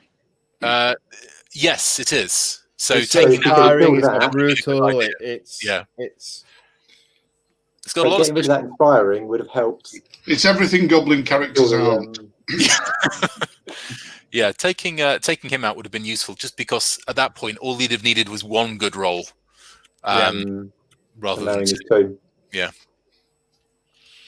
But the other option, I mean, I think the other thing there though is that even now, if realistically those Fiends, unless he gets lucky and somehow wavers them again, the Soulbane can just move out the way. If those chariots don't do the business, the Fiends can go into the flank of the chariots, pop them, and then just overrun. The chariots haven't actually aligned properly yet. That's true. No, they have, because Magua was there when he charged, and then he moved out the way. Yes. If he moved Maguire's first, and he'd had to pull down, he'd have actually been in danger of putting rear. I don't think he would have quite done it, but he would have almost put the Fiends in the rear. So it was either very, very clever. It was actually a very clever use of the individual. We're being pedantic. We're not actually touching each other at the moment. That's because Rob subscribes to the Forks school of. I got abused for that. I got so much abuse for that in that practice game I had. I've been very pedantic since then. Yes, well. Have you just as an aside? Have you actually seen the chat where it says Mr. Hildrew's having an argument with himself? Just have a look down. He says at one point, "I'm going to stop talking." That's fucking mad. Okay, really stopping now. And then 3 further comments. Hildrew, we love you. Why didn't he just come on? Yeah. He said he didn't want to be. Well, he didn't volunteer to come on. I know, but Hilju, we love you long time. Has Roberts given himself a flank from the Abyssal Horseman, or where are we looking? Sorry, bloody well has. Yeah, look at that. Yeah, because there's that, but also on the other side, can the Abyssal Horseman actually charge? Have they got like a real buffet on the left hand side? Are they? Can they see the left? Can they just about see the? Yeah, they can. We can see it, and yep. I mean, I don't think it's going to be that necessary. Maybe I think it's more likely that he's going to be trying to deal with the butcher ones. But it's just like here, there's open season at the moment. Flanks, you have a flank. You have a flank. Everybody have flanks. Yeah. Yes, I'd noticed the way that that Elliot had aligned the impalers. I looked and thought, that looks like he's just going to be doing that just to see. Come on, do you want to give me a flank? And it seems like yes, I would like to give you a flank. Yeah. Oh dear. Will they kill the impalers in one shot? No. They're rabble, aren't they? No, they're rabble. They're not. No. They're goblins. They'll do. They might do 2 or 3, maybe a few more. But they're not going to kill impalers. No. Steve, you and Jonathan are the only reasons I watch Dash 28.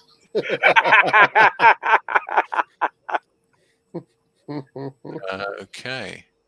He just wants to lightning bolt those fiends again because it's worked really well so far. So, I mean, well, in fairness, it has wavered. Yeah, he wavered them from. Yeah, it's held up. I mean, they wouldn't still be sat there if he hadn't lightning bolted them. True. They'd be somewhere mixing it up. But I don't see the point in lightning bolting them now. No, because you're going to be very unlikely to kill them, and you're probably not going to waver them again. Yeah, but then again, there are no other targets. What's going to say? Yeah, exactly. What is the actual other targets apart from the individual, which you're then hitting on 5s rather than 4s? No. Lightning bolts don't ignore individual.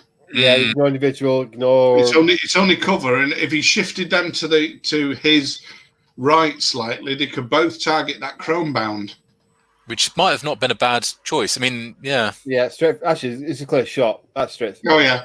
I mean that chrome bound, inspiring all the stuff around it, and with the wings and drain life, is more of a threat at the moment than those fiends are. Well, the amount of damage that's the central one, not the 2.1. Yep. Yeah, that central one. I mean, that's going to probably wipe out the rabble regiment. Yeah, that one there. Yeah. So drain life 9 is horrific. Yeah. Shooting.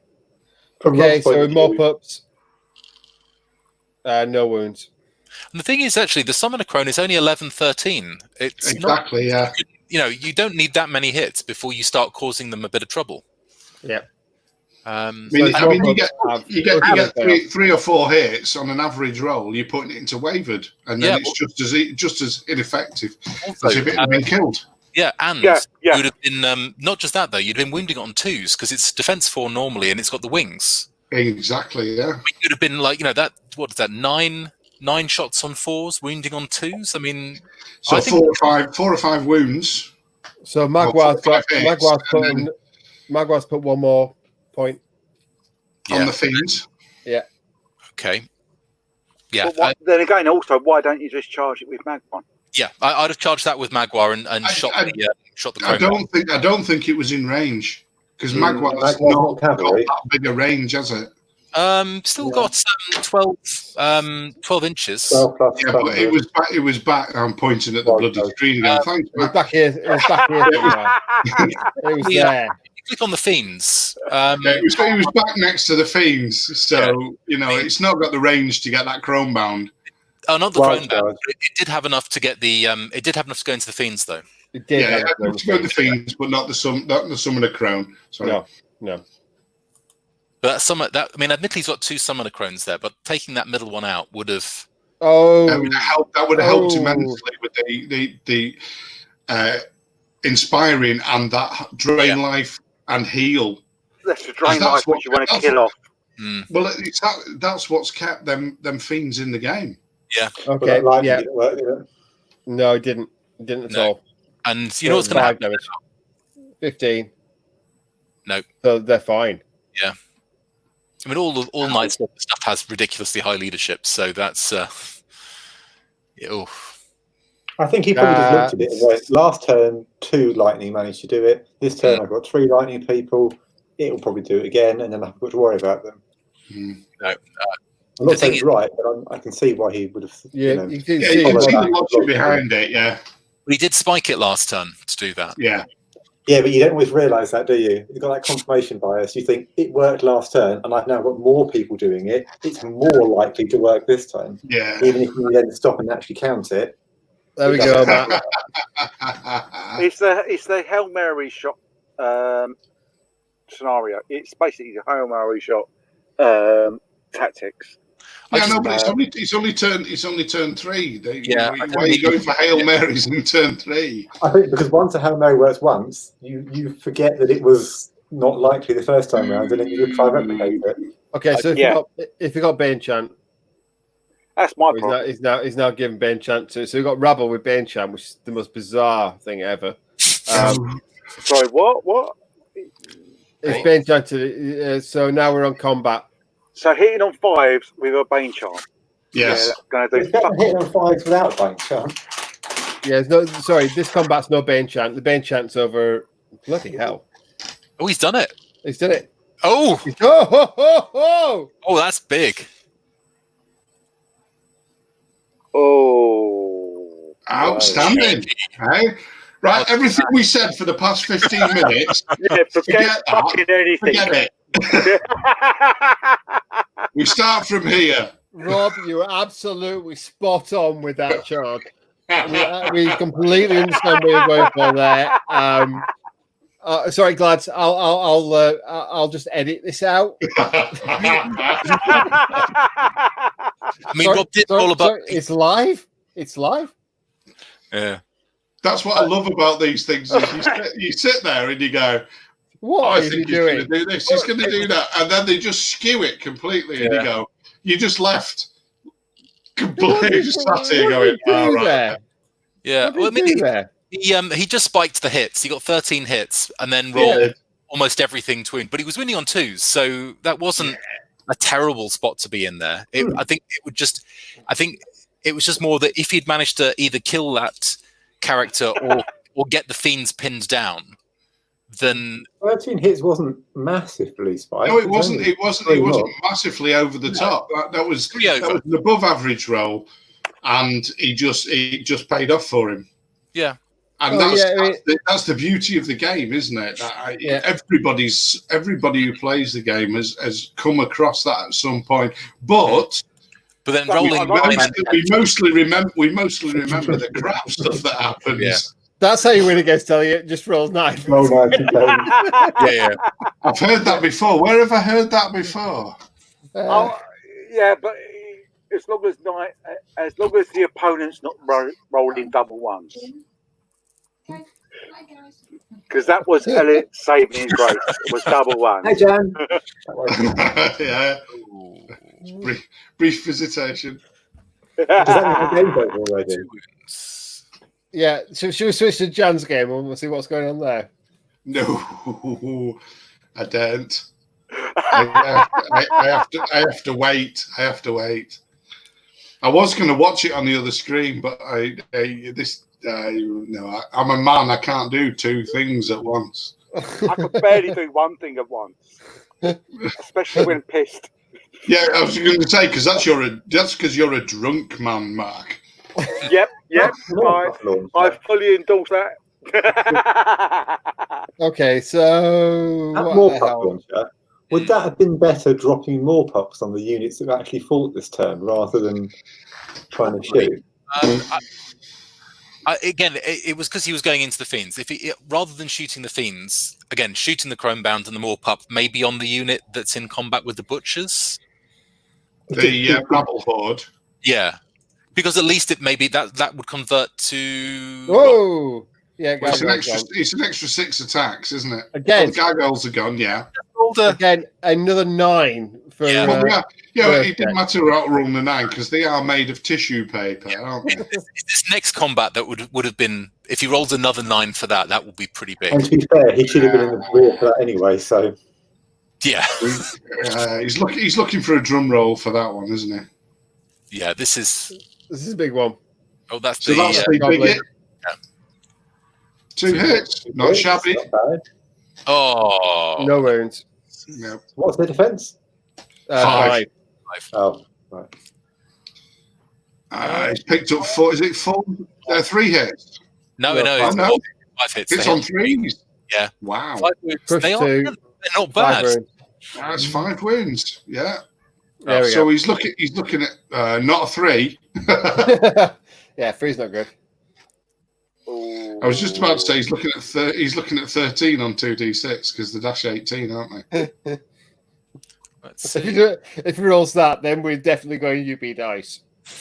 Excellent. Yeah, that would be something I would love to see. Somebody rolling 13 on 2d6. The number of times when I used to run the dash 22 rock riders, that was one of my favorite. They'd be like 12 wounds. Yeah, 10. You need 10 twice to kill them. He's not looking so good, despite having. Curse you, rules council. Well, he's got. So Rob is happy with the Chariot Legion dice. Well, no shit, Sherlock. Oh God, yeah. Slightly above average on the hits, but then way always with the complaining, Mr. Hudson. Always. What? Oh, okay. Elliot's seeing if he can fight and get both in, but he can't. There's not enough room in there. No. No, he's not. He's looking where he can get through and punch the other one. Oh, he's trying to squirt through. No.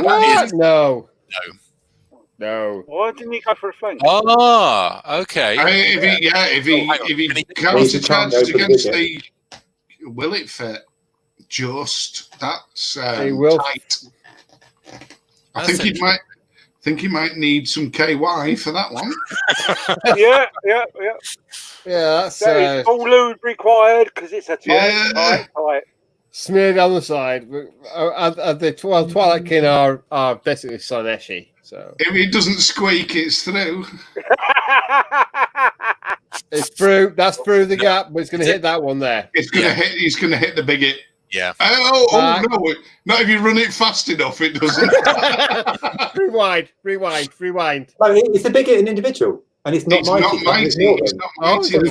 Yeah. He's yielding, so it can go straight through him. Oh. If it's yielding, you can squeak it in. Cheeky. Yeah, because that unit hasn't actually been that's hit by Matt Green's latest advertising slogan. Ooh. If it's not yielding, you can slide it in.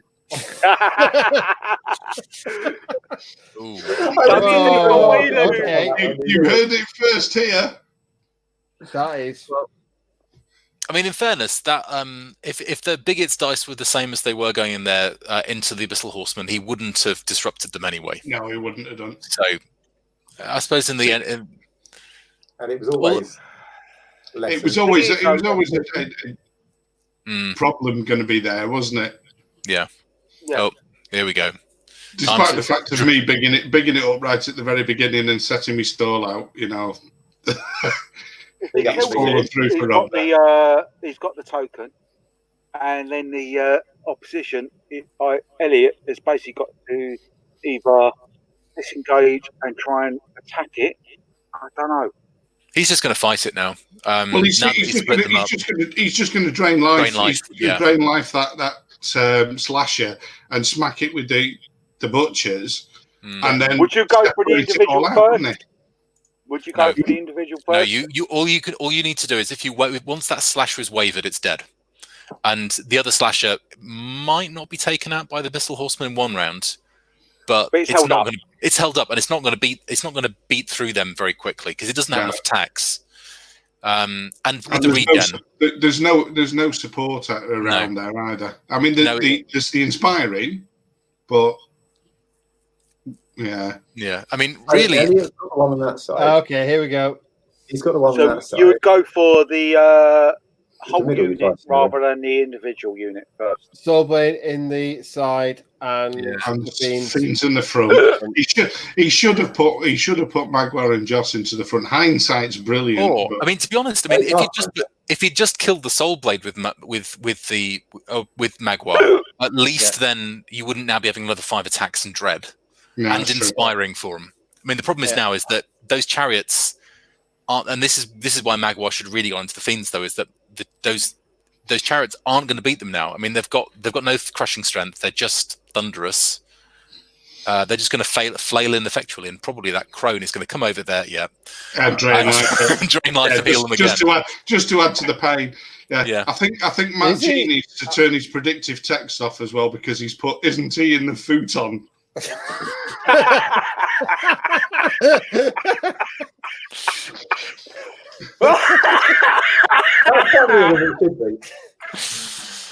Oh, okay. No, he's not looking at doing that then. Yeah, isn't he in the futon? That is... he's definitely in the futon there, yeah.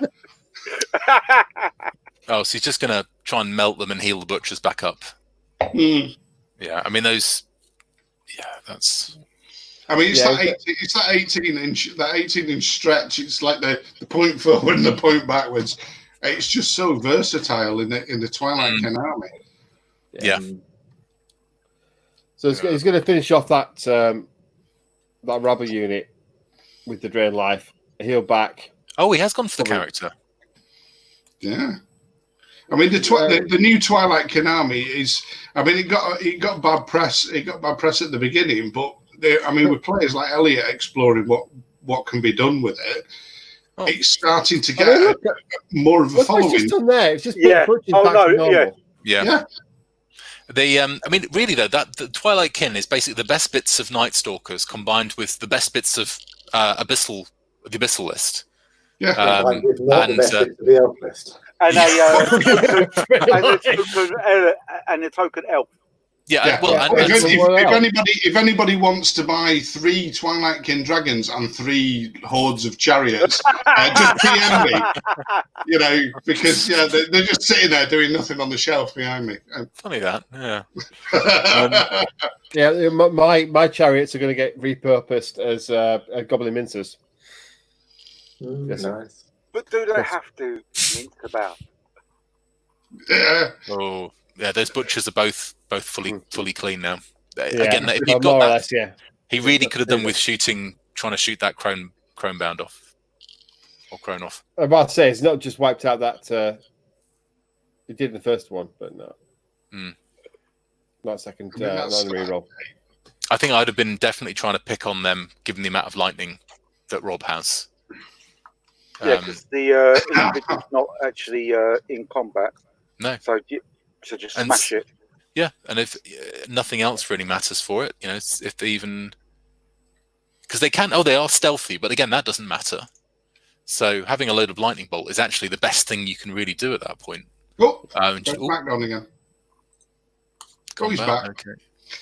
I'm just going to write an email to Dan King because Rob's just said, somebody nerf drain life. Okay. There we go. Sorted. Okay.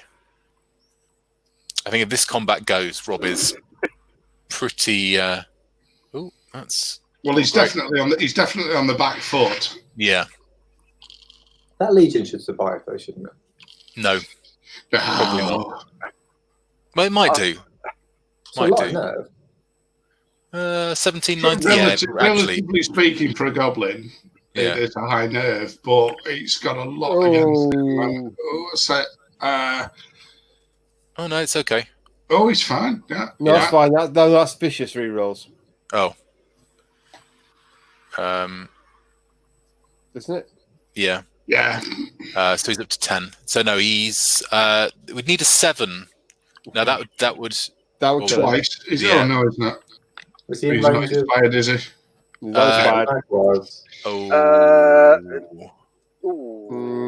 That's got very inspiring.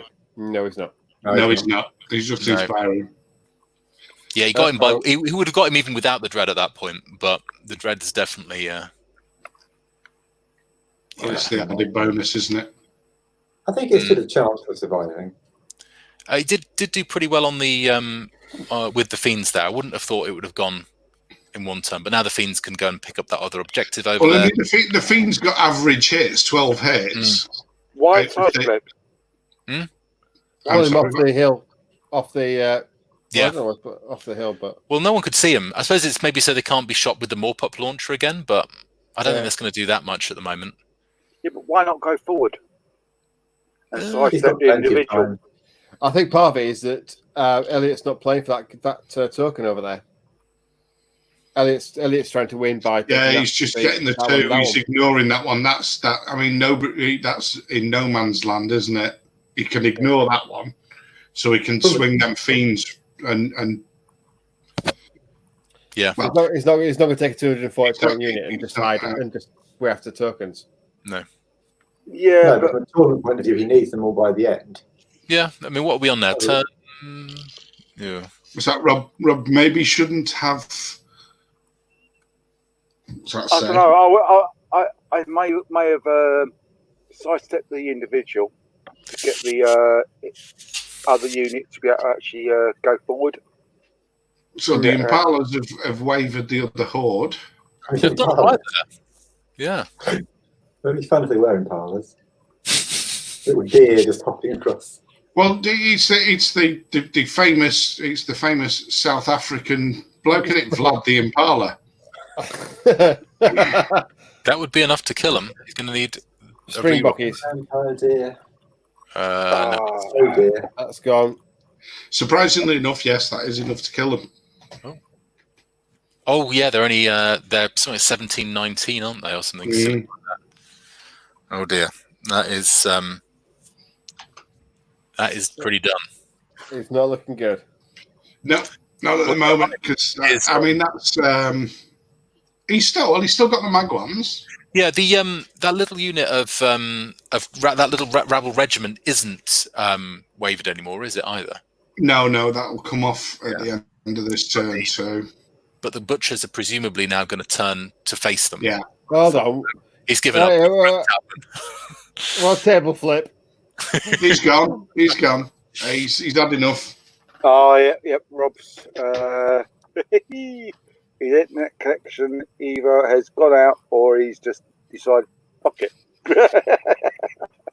Well, I mean, everything's just collapsed this turn. Really, he's back. I think his only chance now is those butchers on the other flank bouncing off the slasher. Yeah. And I don't think they're going to. Well, it's from a tournament point of view. If he can't win the game, get points. How many tokens can he have? And if he can't get tokens, how many units can he kill? Yeah. How many he loses is almost irrelevant. Okay, so the rabble aren't actually dead. It's wavered. All right. And Steve Hildrew's left, so we're on our own, boys. We're going to do our own commentary from now on. We can't just take it off the comments. Does that mean we can slag off Steve now? Yeah. Oh, yeah, mercilessly. Now he's gone.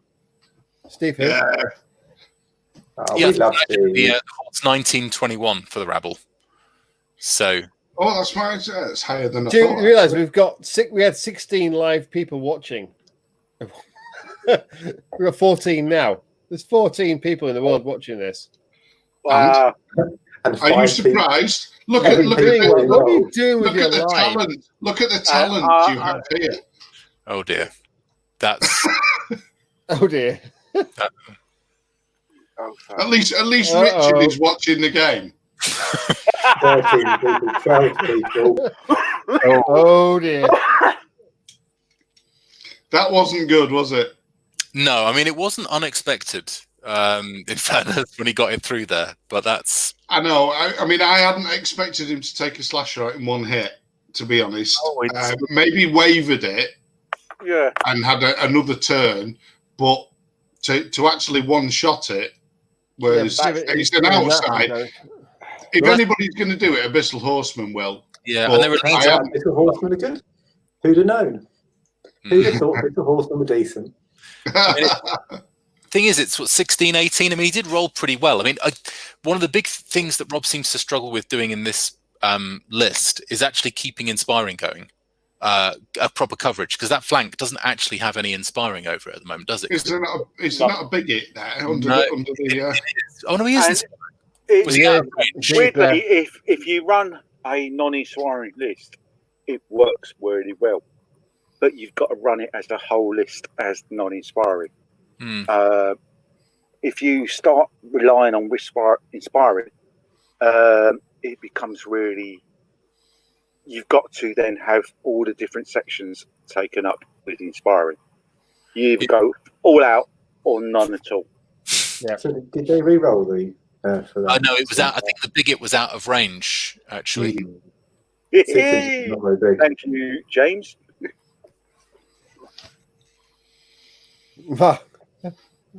Yeah, it's all right, Mark. He's one of ours as well. He's a rebel warrior. It's everybody. I can't say that. He's been a rebel warrior. Yeah, I'm not going to try and attempt to say that pissed. What is Rob trying to do? I was wondering maybe if he'd try and put the more beasts into the flank of the butchers, if he can get the rabble regiment out of the way, but it looks like he's just popping them into the... He's going to pop them into the flank, is he? Couldn't he pop the rabble regiment into the crone? Yes. Yeah, he could do. That would make more sense. Even if just a disorderer, just for a turn. The thing is, if she goes into there, that opens up the more beasts. Where's he now? He's... it looks like he's trying to open up the flank for the more beasts, but I just don't see why he didn't. Because also, if he gets an overrun, he'd get into the impalers. Exactly. Which would make sense as well. So I mean, it's a slim chance, but just grounding that summoner crown with the drain life and the wings would be enough to stabilize a little bit there, and then put the more beasts into the side of the butchers to help that because they're wavered. The other horde are wavered. He's got to do something. And now he should have done this is where Elliot's made a mistake, I think. Mm-hmm. He moved sideways. Why didn't you just rotate him round to face Magua? Well, Magua gets no advantage over going into the back. Of course, he's an individual, isn't he? He's an individual, so his attacks are no different, no matter whether he's going in the front, the back, or the side. Yeah, but he's also pointing. Oh, I guess he must be going after that token. He must do. He's probably waiting behind the hills, though, so he can't be shot by the Morpop. Although the Morpop launcher doesn't do that much. No, three shots of him. Yeah, it's just, and it's only it's no piercing on it. No, it's straight, so it would be on, and you'd be hitting on 5s because it's stealthy. Yeah, which is why the moment units are engaged, using it to launch more pups seems to be better, because the more pups that it puts into the unit get crushing. Yeah, but all the units that got more pup cages are either hindered, wavered, or dead, or have backed off, because the only other one that could do it was that rabble regiment. I don't think more beasts can have them, can they? Magwans can't have more pups. No. So there's no advantage to doing that. But that's why they produce more pups. They are, of course, adult more beasts, but that's just biology. You can tell you're a teacher, can't you? Unless in the middle of a battle report. Thanks, Matt. You get 2 adult more beasts and love each other. That's something I have to take away from this evening is that more pups are juvenile more beasts. Yeah. Excellent. He just doesn't seem to want to do anything about that crone. He seems quite happy with it just draining his army and healing those butchers. Yeah, that's the big mistake. He should have taken that out a lot earlier. Well, he could have shot it last turn, and he could have charged it this turn. Yeah. And now he's moving. Well, shooting at it is a bit of a negative because it's individual. So see, the thing is now he's moved his 2 lightning bolt wizards. He's moved them to the right, and I'm still pointing at the bleeding screen. But he's moved them to the right there, and he's not really cleared himself any decent fields of fire with that. Because anything that he can see, i.e. the butchers over the top of that, or fiends. I mean the fiends are in combat. Yeah, that doesn't make sense. Tactically put himself in a really bad place. I could have understood it if you had just gone onto the hill. That would have made sense because then he would have been able to see the exactly. I don't know what he wants to do with those because they can't see anything viable because they haven't got any spells that are going to affect. No, that doesn't make any sense at all. I wonder if he's still got in his head that it's physically possible to kill those with lightning because he did it. He wavered them once, and I wonder whether he's trying to get them over there so that in Eternal Soul's time you can finish off the fiends, and he thinks he can stop them getting that point. Yeah, and but if he can run away with that point in the middle, I wonder if he's thinking, I've lost the one on that side. That one might be able to run away, and that one might survive, forgetting that we would just end up doing is just dying from drain life. Yeah. And drain life to what's going to kill him. Is the second the second wave of rabble on the left? Is still that in range of the Flaggett? Is it, or has he moved it out of range now? I don't think they are. No, he's just in. Just. Oh yeah, just crosses the corner under that. Yeah. Whoa, look at that. Yeah. Just. Yeah. So they're both inspired, and the Flaggett's got the loot, has he? So Yes, could he Bane champ the? Can he see the Magwans? Well, this is the thing. I don't think he can. No, I mean, they're height too, aren't they? Yeah, that's a shame. Because he's going to do nothing this turn now. Mm. What was he doing there? Something from his wizard. Yeah. Oh, The other one has Bane chant. Ah, okay. Never underestimate Magwans. And the flank there, they're going to do all right. Especially not Bane chanted for Magwans in the flank. Wagmans. What's that going to be? Yeah. I make no excuses. Mark's rubbing off on me.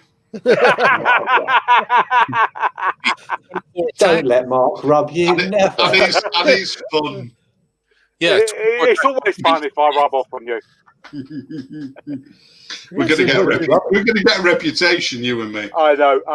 So butchers have had 3 damage. What? I love the way John's on the left. Oh, is he trying to lightning bolt something? What's he doing? No, we're in combat, I think. Yeah, he's done that one. Yeah, I mean it's moot. It doesn't. 4 damage, butchers. That's 18. It was never going to really. He wasn't going to break them, and they're also inspired now because of the crone. Yeah. So they weren't going anywhere. I mean, this combat, I think he might be able to kill the butchers in one shot because he's got 24 attacks on 3s and 3s. So. What's 14 with vicious? Not rolling that though. No, that's he's got vicious. Oh, he's got vicious. Yeah. Come on, roll them, Rob. See your vicious. Live the Morbius. Roll the vicious. You've forgotten the vicious. He's forgotten the vicious. He has. And that's that's important. That's fucking important. It is very. Yeah. It wouldn't have done that. He's on the list. I'm surprised Elliot hasn't said something to him. But he's because Elliot will know the vicious. Yeah, Matt's gone. I think he's. I mean, he did fluff the roll a bit there. Yeah. Both times. Both. 14 hits was good. It was ahead of the curve. They not 24 attacks. It wasn't 18. Should be 18. Yeah. Okay, so we're down here. Ignore everything I say, kids. 5 wounds. He might pop them. That's 10. That's Yes, he's within the and reroll. That's good, isn't it? He's wavered. Yeah. 16, 18. Wavered. That is why he should have gone into them last turn with Magwan. He was in there before they murdered off his army. Did they have Fury? No. No. Cool. Okay, what's interesting here is how's Elliot going to kill that unit? Magua, he won't. Really. No. The rabble regiment that I'm pointing at. Wandering off with the token. He'll just come and drain life from with the crone. Okay, let's check it out. Because he can do that, and he can also stick the Soulbane right next to them, so that when he drain lies them and they take a nerve test, they've got bloody. Yeah, Matt, you can come back. Thank you. He's here. Hey. Hello, Matt. Yeah, he's. Don't also, press back on the browser. It's not a good idea. because of the way they've. Yeah, I did that. I did that the other night with Bob and Matt G on the call, and I went, "Oh shit, I've logged," and I was hosting it. I was going, "How do you get him back in again?" And you can't. Tab to write a note to say, "Don't forget, ask you about Vicious," and yeah. Oh. Didn't. And unfortunately, Rob's not got, because he's the way he's sort of meandering that rabble through the middle of the board there at the moment. There's no firing near it as well. And they're only, what, 12, 14? 12, 14 for a rabble regiment, isn't it? That's not going to take much with the. No, that's only 2 pips above a dwarf troop. They are goblins, though. Mm. But he's just gonna drain that, heal the butchers back up. Yep, there we go. Go on, it's the sensible thing to do. Yeah, it's just working out which way it's going. Yeah, there you go. There you go. He should have took the opportunity to flatten that crone, even just stopping her from whizzing around. Mm. Yeah. Well, this casting spells, it's cost him. It really has. I don't think it's his dice set. Rob's dice. I mean, that last turn wasn't great. But all you need to do is one wound on it, and you knackered it. Oh yeah, but that's the thing is that actually it's not so much the last couple of turns. It hasn't been dice that have done it. It's unfortunately. No, I think he's probably just getting a bit flustered. Mm. Where's he? Well done. Where's he moved from? Oh, that stupid thing is ridiculous. It's got the boots of levitation. Yeah. But how's he got there? He was over the other side. It's nimble, isn't it? It's a nimble individual. Yeah, you get 3 pivot and 2 pivots, and it's 1 pivot in this match. How is it able to jump over the top? Oh no, the boots of levitation allow you to move and shoot. Cast. Yeah. So he can march. So he go 18. If Mark drops his drink again, Matt's going to get you. So it's not University Challenge, James.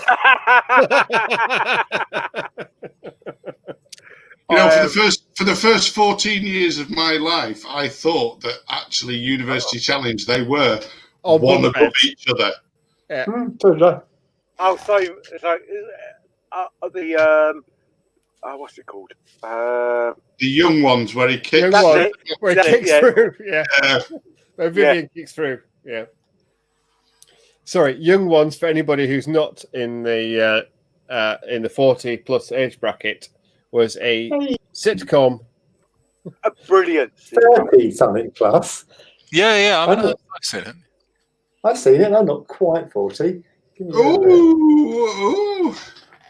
It's just Not quite, Matt. Not quite. 39 in a week, but I remember 40. It's healed from that distance. That is insane. Yeah, that's what's wrong. Yeah, that's not right. I suppose the thing is, Rob's hating the Jane life, but he hasn't taken the opportunities to kill it. No, he's just letting it run riot around his Why? Why hasn't he not fucking done it? Well, this is the thing. He's had opportunities for 3 turns now, pretty much, to do something about those crones, especially the flying one, and has done nothing about it. And I know there's been other targets and stuff, but given how much damage that he's been recognizing that it's been doing a lot of damage for quite a long time now, and is just ignoring it, or kind of been like, well, I can't do anything about it. And no, you can. All you have to do is one frigging fucking unit wound on it. To be honest, with the leadership of those crones, the lightning bolts should have just had, as soon as they had line of sight, they should have gone, zzz, and that would have been exactly, I know, but here we go. Here we go. If you patted it, well, the thing, and then the one wound on it. But the one on the horse as well is visible because of its height. Yeah, so it could have been zapping that as well. And again, they are the weak spot in the army when it comes to if you can take them down. You've got rid of all the inspiring, you've got rid of all the drain life, and suddenly the army starts falling apart a bit. Especially Elliot's army, it concentrates so much on Drain Life. Yeah. Drain Life is a massive part of the way the army is constructed. You knacker that, and you've fucked it. Oh, that's a lot of damage. What did Rob not know about? It was the butchers doing a front charge into the individual, and then following through. And he said, "What the description there was sneaky sideways overrun." It wasn't. It was just straight ahead. Yeah. Elliot kind of misplaced it. He shouldn't have moved it to the side. That's just forward. And it was still very, very dead. Very, very, very, very, very dead. In the chat there, James Douglas, I'm actually waiting for him to drop his fag in the whiskey, followed by his house catching fire. Well, if you'd have tuned in earlier, James, you would have seen that happen live on screen when he dropped his whiskey onto the electrical appliance and shorted everything out. Yay! Okay, so the Impalas. Yeah. Oh yes, the Impalas. Ooh. Looks like they've killed. Wow. Oh, there you go, 11. Oh, and then there's a reroll. There's a reroll. It's a 10. Yeah. Ouch. That's not going to help at all, is it? Ooh. They have done all right this game. They have. They're still alive. Yeah. And they've killed, 2 units? Butchers. Butchers have not done great. 4 hits? No, sorry. They're up to 18 damage, though. It's sorry, is he just pivoted to him look at the impassable terrain? Right. No, he's facing... He's looking at the rabble regiment in the middle. Yeah. Oh, right, okay. And the more beasts, if this goes wrong.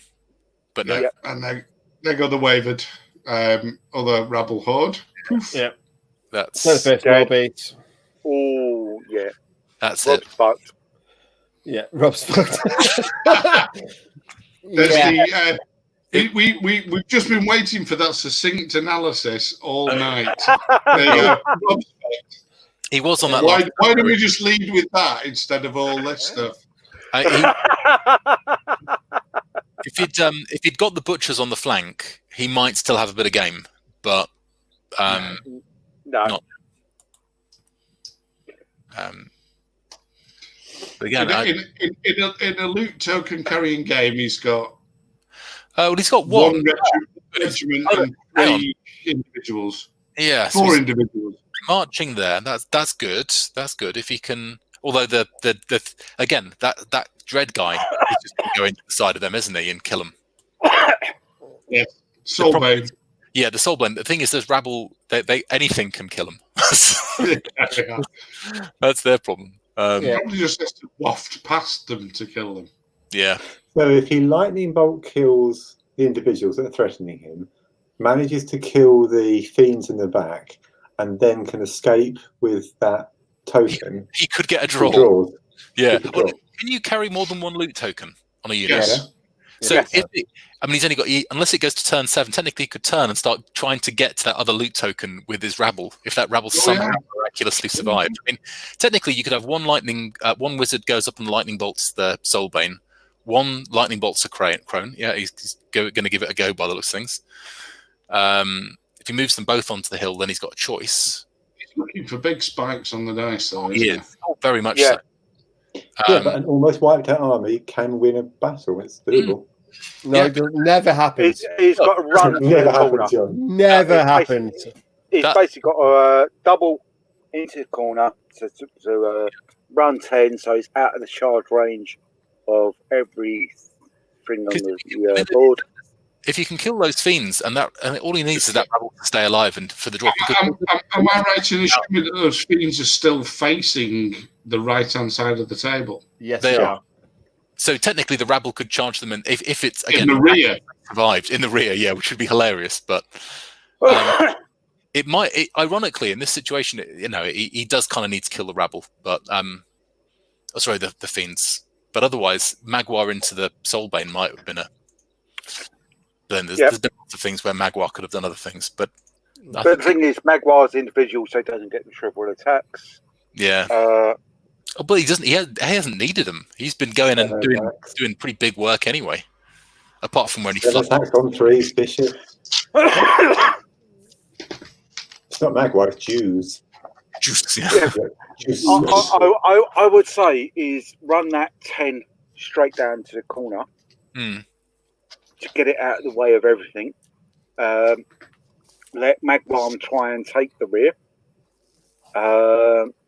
Reason being is you get it out of charge range of everything. True, but at the same time, if the fiends end up wavered again, having that rabble in the back and then overrunning would actually be better, I would say, because it gets them just the double one fucks you. Yeah. True. Double one fucks you. And the thing is, they're still moving. They're still probably getting good 6 or 7 inches at that point. Yeah, but you've still got the drain life, which is possible on it. Has he got has Rob just got blindness to those summoner crones? Because it's like that one. It's like it's invisible. I think if Rob watches this video back, then what he needs to do, some helpful tips for him here. There you go. Oh, be pissed. And you could just change that to shoot the crones. Yeah. I mean, just for turn after turn. I mean, because again, they're just gonna that wound he's just put on there. That crone's just gonna come forward, drain life, and take the wounds off him. Yeah, it's like an advert, isn't it? You suffer from crone blindness. we can help. Kill the damn crones. Oh, come on, Rob. And that's why I went by just move it 10 up. It gets out of range of all the crone shit. No, it doesn't. That's the thing. Those crones are too quick. They are. One's moving 10, and the other one's moving 18. Yeah, they'll still be doing that on an elf horse. Yeah, and they'll probably be still healing those damned butchers back there while they're doing it. What was that for? Is that for his lightning bolt? Oh, he's shooting. He's ignoring the crones again. Excellent. Okay. Shooting the impalas. But it potentially gets rid of the inspiring, which isn't a bad choice. But I would have maybe done them one at a time to see how good the first one was. Because you need to get rid of the crones. You really need to get rid of those crones. Because Elliot's list is built around the freaking clones. But it's no. That's a no. No, I have no idea, but he's got his thing on the Soulbane. Now he's gone onto the Impalas. What? It's like I don't know. He's done it again with leaving the tape measure between two models. It's confusing me, which isn't difficult, I must say. Back in just a few minutes, I'm guys. pissed. It's really confusing. He's on to combat now, and he's gone for. Oh no, John's given up. How the freaking hell is that managed to see something over the top of the hill? Oh, which hill? Hang on. The green hill, which I thought was high 3. Just killed the fiends, unless that's a reroll anyway. Yeah, he's killed the fiends. Oh, he's got even more on the reroll. Oh yeah, way to go. Oh, it's not over. No, it is. It is because those the rabble aren't going to survive. The Soulbane against the flank. Double one exists. It does, but he's got to do it for. Oh no, this will be turn 6. So if it ends turn 6, maybe. But I think there's a good chance Soulbane is going to go in. The crones are both going to drain it, and then Rob won't have any units left to actually carry anything. Yeah. He needs those. Because even if the more beasts kill the butchers, it's actually immaterial at this point. Ironically, in some ways, he might have been better off. He might have actually just been better off running the more beasts over to that other objective rather than ever going in the side of the butcher. If they'd killed the butchers, maybe on the first turn, that would have been good. But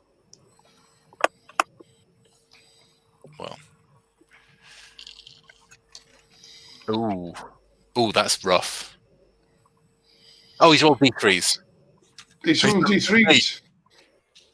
And Jonathan's gone, so we can't warn him. I'm telling him. What's going on? That's. Yeah, there you go. What's happened? Rob decided. He was started rolling D3s. Where and then it was like, he's rolling D3s. Yeah. I'll say the laking maneuver. Yeah, that is. The fiends have gone. Okay. Yeah, he's killed the fiends, but it's unless Rob is incredibly lucky, or Elliot's just does really bad with everything. Oh. What the hell were we on about that? He might actually pop them. I mean, it's not going to really make much difference. No. At the moment, no. We're one apiece at the moment. Yeah, but the butchers aren't playing a part in this anyway. It's all a matter of catch the rabble. Yeah. And the butchers are out of range anyway. So the only thing that really matters now is whether Elliot can kill that rabble. It's full catch a pigeon. Smash it, grab it, crush it, smash it. Catch that pigeon now. And I think that's not dealing with those soulbanes earlier is he's going to regret it right now. I suspect. If he hasn't been regretting it all game so far, that is. So I'll keep reading James's comment.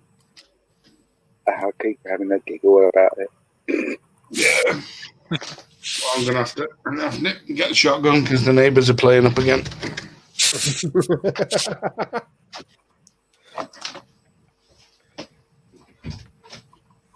There we go. He's gone in the flank. Oh, okay. Oh, yeah. Okay. You can still drain life whilst in combat. Yeah. So that didn't matter at Drain all. life is just... It's got the shooting power of lightning, the healing power of heal. It can be used into combat, and all it loses is a couple of inches range. Well, it's quite a bit. I mean, normally it would be 6 inches, which is quite a drop. But the healing element with the Twilight Kin does make it a bit cheeky. Yeah, because it's normally 6/6, but with other races, it becomes 6/18. Yeah, with Chromebound, it's 6/18. The thing is, Rob's saying about Drain Life not being allowed in units in combat. If it wasn't, it would be useless. So I'm not quite sure. If you can get round there and get within 6, then that's... Oh, yeah, it's beautiful. Baron Gora and stuff like that, it is the only way of healing. But it's one which... Yeah, I'm not sure if it needs nerfing or not.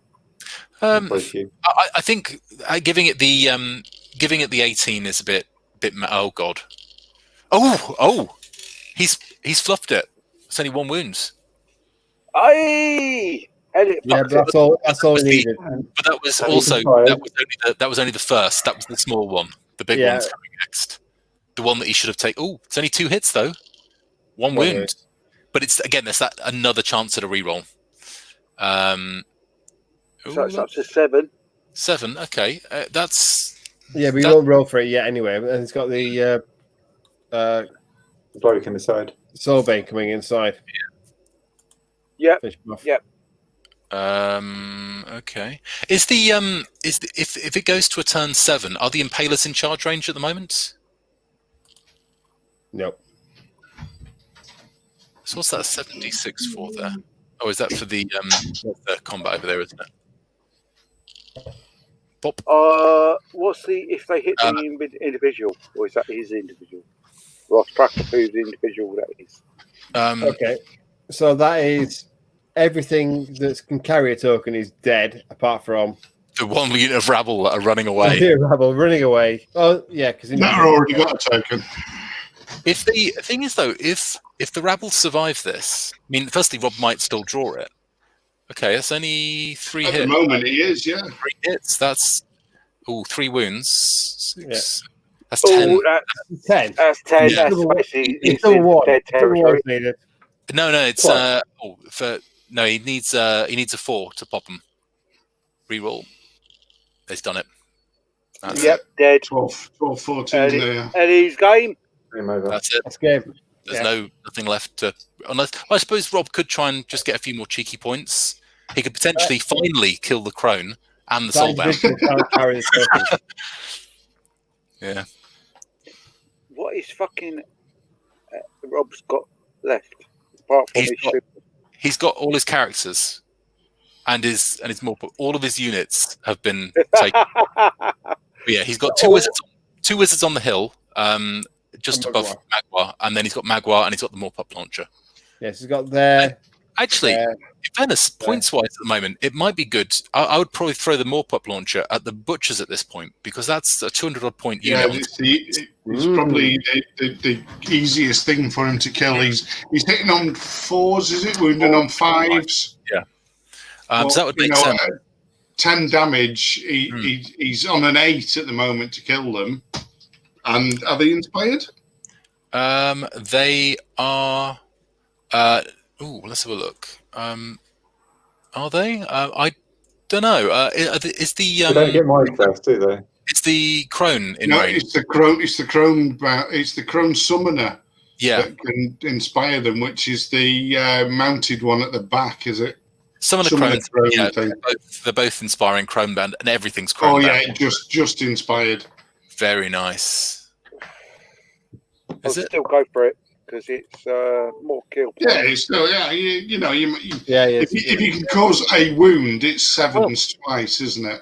Yeah. Well, in saying that though, I mean the again those two summoner crones, they're one's 165 points. I think the one on the horse, which is the same points as Soulbane, and both of those are both the crones are only 11, 13.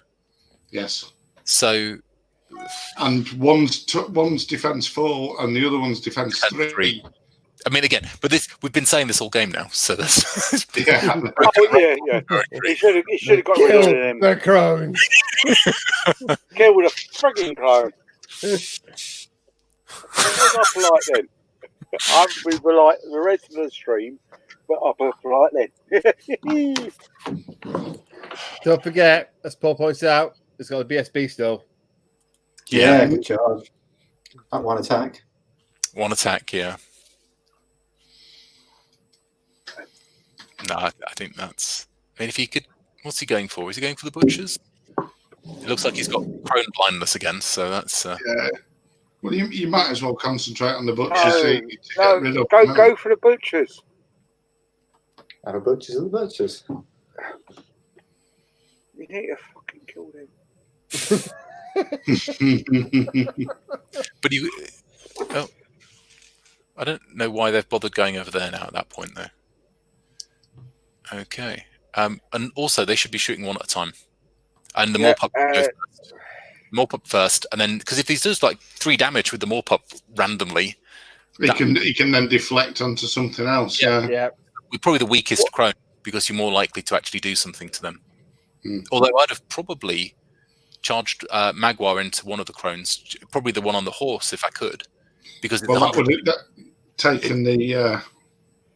Yeah, well, you wouldn't have taken it for the purposes of the inspiring shooting, but she's just as she's probably easier to kill. How did the Shadow Bearer get that far across and still bang chant? What? That's gone. Or did he waste the wizard on the bang chant? That has gone quite a long way to be able to cast a spell. Yeah, it's gone 10 inches according to UB. If you look there, flag it and loot 10 inches, and then cast Bane Chant. What would he be Bane chanting anyway? It's Bane Chant. But Magwar's already wounding on 2s, isn't he? No, 3s. It's 5, isn't he? 5. It's another reason I'd have gone for the runes, but there we go. He's killed that. He's remembered the duelist, so the Soulbane's gone. Slightly cheekily. So it would have made very little difference, to be honest. Yeah. So the lightning bolt stuff. I'm just coming to be nosy. Hey, Jan. I can't hear. Hello, Jan. Oh, Jan can't hear us. No, Jan can't hear everybody. Well, I'm still going to say hello. I think that's it, isn't it? Now there's I love the fact that there's only one sober person here. Where? Where's Bob gone? Oh, Richard. Yeah. Okay. Oh, Matt's sober. Surely. I think so. Just about. What's that? He's holding up a drink. Water. I don't know what the hell it is. Is that water? That's water. Yeah. Not vodka. That's No, water. it's water. Sober. It's school night. Yeah. Got teach Oh tomorrow. dear.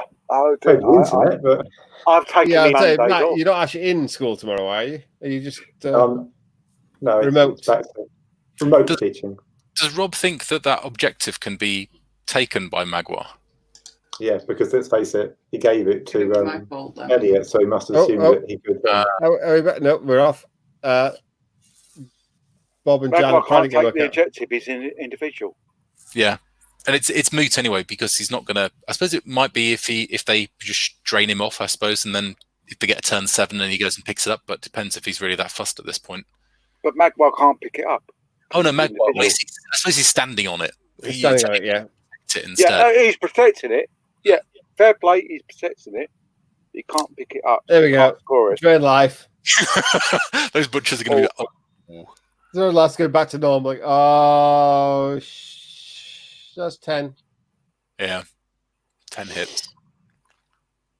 Ouch. Does Drain Life? He is an individual though. Does Drain Life? No. Ooh, 5. is it? Yeah. It hurts like It's the way you take it off and put it straight on the next one and go, yeah, you go. He's fine, but it doesn't matter. I know its range is short, but come on, that smells good. Nope, that's it. Game over.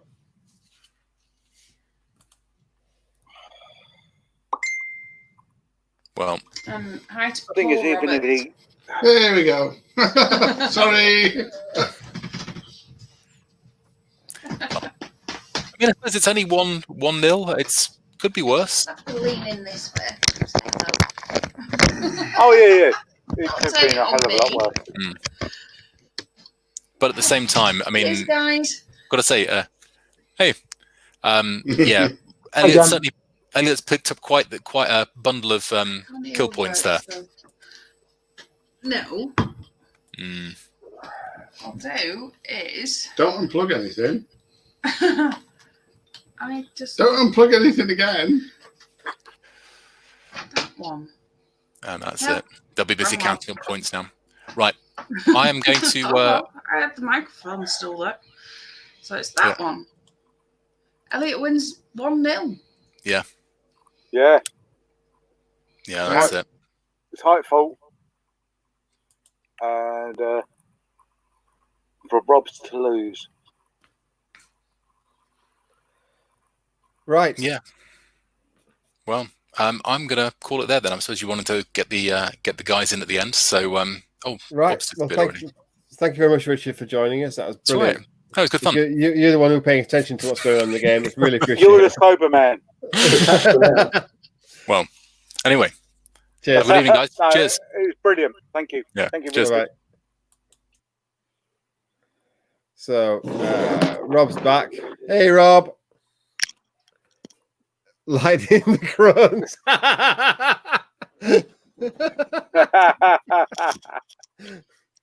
Sorry, just put my earphones in. Oh, yeah. Lighting the crones, man. You What's should your kill thoughts? them. Kill the crones. Lightning the crones.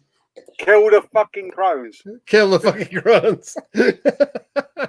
Yeah, when in doubt, kill the crones. Kill the crones. Yeah. The low nerve, Yeah, low okay. defense crones. Drain Life is Oh, mean, and Drain yeah, Life is but- especially mean against goblins because they've got all those lovely rabble just to suck health back off from. Yeah. That was it. There was Rob. There was a lot of people going, just why kill the crones? Well, kill it. Why is it not target the crones? Why is it not targeting the crones? Oh, Rob needs To to be watch honest- the video back. yeah. Oh Yeah. yeah. There's a lot of swearing on why the hell did you not kill the freaking crones? Crone blind was a phrase. Because he's not had the pleasure of playing against them before. I've never played them. I've never played them to score. It's that 6 to attack and 18 to heal is that is peak boy nasty. So we got that as 1-0 to Elliot. That's correct, isn't it? Yeah. I mean, I think the sort of way that I went about it was that I know Elliot's a better player, and I knew that if he got a bit tricksy, I'd lose. So I just went for his big units and went, if his units go, there's only so much drain life he can do, and he's going to be on the back foot. So I kind of knew that probably was tactically the best way, but probably wasn't tactically the best way for me. So I just went, right, let's just try and take these units out. But the problem is, I didn't kill the fiends, which was horrible with the shooting, and I wasn't expecting to kill the Abyssal Horsemen on the right. I knew that, but I was hoping to do some damage on them, then them to hit my Fleabag horde, and then my Fleabag horde and a bit of help, and my Fleabag to eventually die, but then to have my Legion left turning around back and having that side of the table, and that was just what went horribly wrong. The 2 slashes were basically just a distraction. I didn't really care what happened to them. I was going for the other 2 objectives all the way through. It just didn't happen at all. But yeah, it is what it is. There was an unfortunate bit in the middle where your Magwan Morbeasts went into the flank of the butcher, where you nearly killed them. And if you'd remembered they were vicious, you probably would have done. I remembered that afterwards. We were saying later, we weren't sure if we remembered or not. It was I realised afterwards, and I was just like, massive. Like 7 damage, I think. I think you had 3 1s on that you could reload. Yeah, I realised afterwards. Well, I wasn't 100% sure. I was saying to Elliot, I don't think I did it, did I? And we were like, it's too late. You know, if you don't do it at the time. So that was a bad one.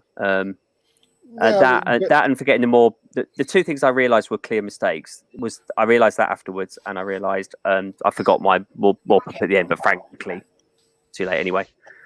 Were you ever tempted to use a Morpark launcher to put Morparks on units? Were there any situations where you were tempted to do that? The difficulty. So basically, I was going for the fiends first of all, and then when I did want to do that, I had wavered units. So it was the combination of, at first I had a different target, and then when I did want to try and do it, they were all wavered. So I was looking at those rabble hordes, and they'd already wavered. I was like, I can't use my Morbeast on them. So you can use them on them because it loads them up, but it's whether or not they then die next following turn. Okay. So Elliot, how did it go for you? Yeah, it was. I think the luck went my way definitely on quite a few rolls. There was things alive that probably shouldn't have been alive, and that really helped. The general plan worked, which was to overwhelm the left and get the left token, fight really hard for the middle, and then use what I had on the right to try and hold off all that really high speed. The hope was that I thought everything would die over there, which eventually it did. But I would eventually be able to just hold everything back. But yeah, I'd say that the dice definitely swung my way that way. There's no denying that. I don't think. To be fair, I don't think they were that. The dice were particularly odd. There was some high rolls on both sides for nerf checks. I think we flagged up, but nothing particularly odd. I think it was I think you've demonstrated the power of the drain life in the hands of the Chronebound. That was amazing. Just watching them just come back, and you can see it. And it was just at the end where you did 5 heal. You just took it from one unit and just moved it about an inch and a half. Put it onto the next one. Yeah. I was like, oh, that's demoralizing. That's just. It was the one with the boots of levitation I liked that went the full 18 and went whoop, healing damage over there, whoop, healing damage over there, and it's like exactly where you need her at the perfect time. Yeah, that's where we saw the potential problem of it could have been hit with a melee and just shut it down. Yeah, there was an option for the Morbeast to charge the flying Chronebound Crone bound instead of going into the side of the butchers, which might have and been I was kind of okay with that at that stage. Just for the fact that by that point, anything that was keeping my unit strength alive was quite nice, because there was still a possibility of me getting the middle token. Yeah, I was targeting those were keeping that unit strength alive. Yeah, but the Drain Life is really tough for goblins because they've got so much soft target I can heal back with. Yeah. So Rob, it was the thing that really got me was the not knocking out the fiends. It was a risky move, but I the way that my plan in my mind worked, it's a good plan, not it's a different matter, of course. Was if the fiends were, I could roll that right flank and then hit the center. And when they survived, my plan, which was a bit risky, fell apart a little bit. And maybe I could have improvised a bit better. But the silly sloppy forgetting the vicious on the mole beast was probably the one thing. But other than that, I was reasonably happy how I played. I've been playing worse and winning. No. It was a very good, good game. That's Kings of War. It was a really good fun. But Elliot's a top player, isn't he? You know, like you make one mistake and that's it, and that's the level you're playing at, and it's you know, you can't. He just doesn't make hardly any mistakes. Oh, come on, Rob. Stop blowing sunshine up his ass. Come on. You're a river warrior. I'm sorry. Yeah, sorry. Elliot's good, but he's not a Robinson. No, exactly. Oh, no. Exactly, yeah. I needed to get healed through to rub my UB dice, though, beforehand, and I failed to get him to do that, and that was my critical error. Steve's been commenting all night on top of a bottle of vodka, apparently, giving us all real great tips. If you watch the video back, you'll see it. Yeah, and if you watch the video back, you'll obviously be grateful, Rob, that despite everything else I've told them, I've not told them why we call you Crabstick. Thank you very much. Put the question out there. Thank you very much. And with that, I think we call it a day there. So thank you very much to Mark, Matt, Bob, Elliot, and Rob, and Richard, who actually was the only person who was actually commenting on the game. Who was only sober. Who's the only sober person? We had Mark short out half of London with whiskey. Yes. Seriously, go back and watch that down one. here, by the way. So bye from Jan as well. And bye from Jan. Yeah. Okay, thank you very much. I'll catch you on the other side when the outro's finished. Cheers. Bye, guys. Cheers. Thank you. Bye.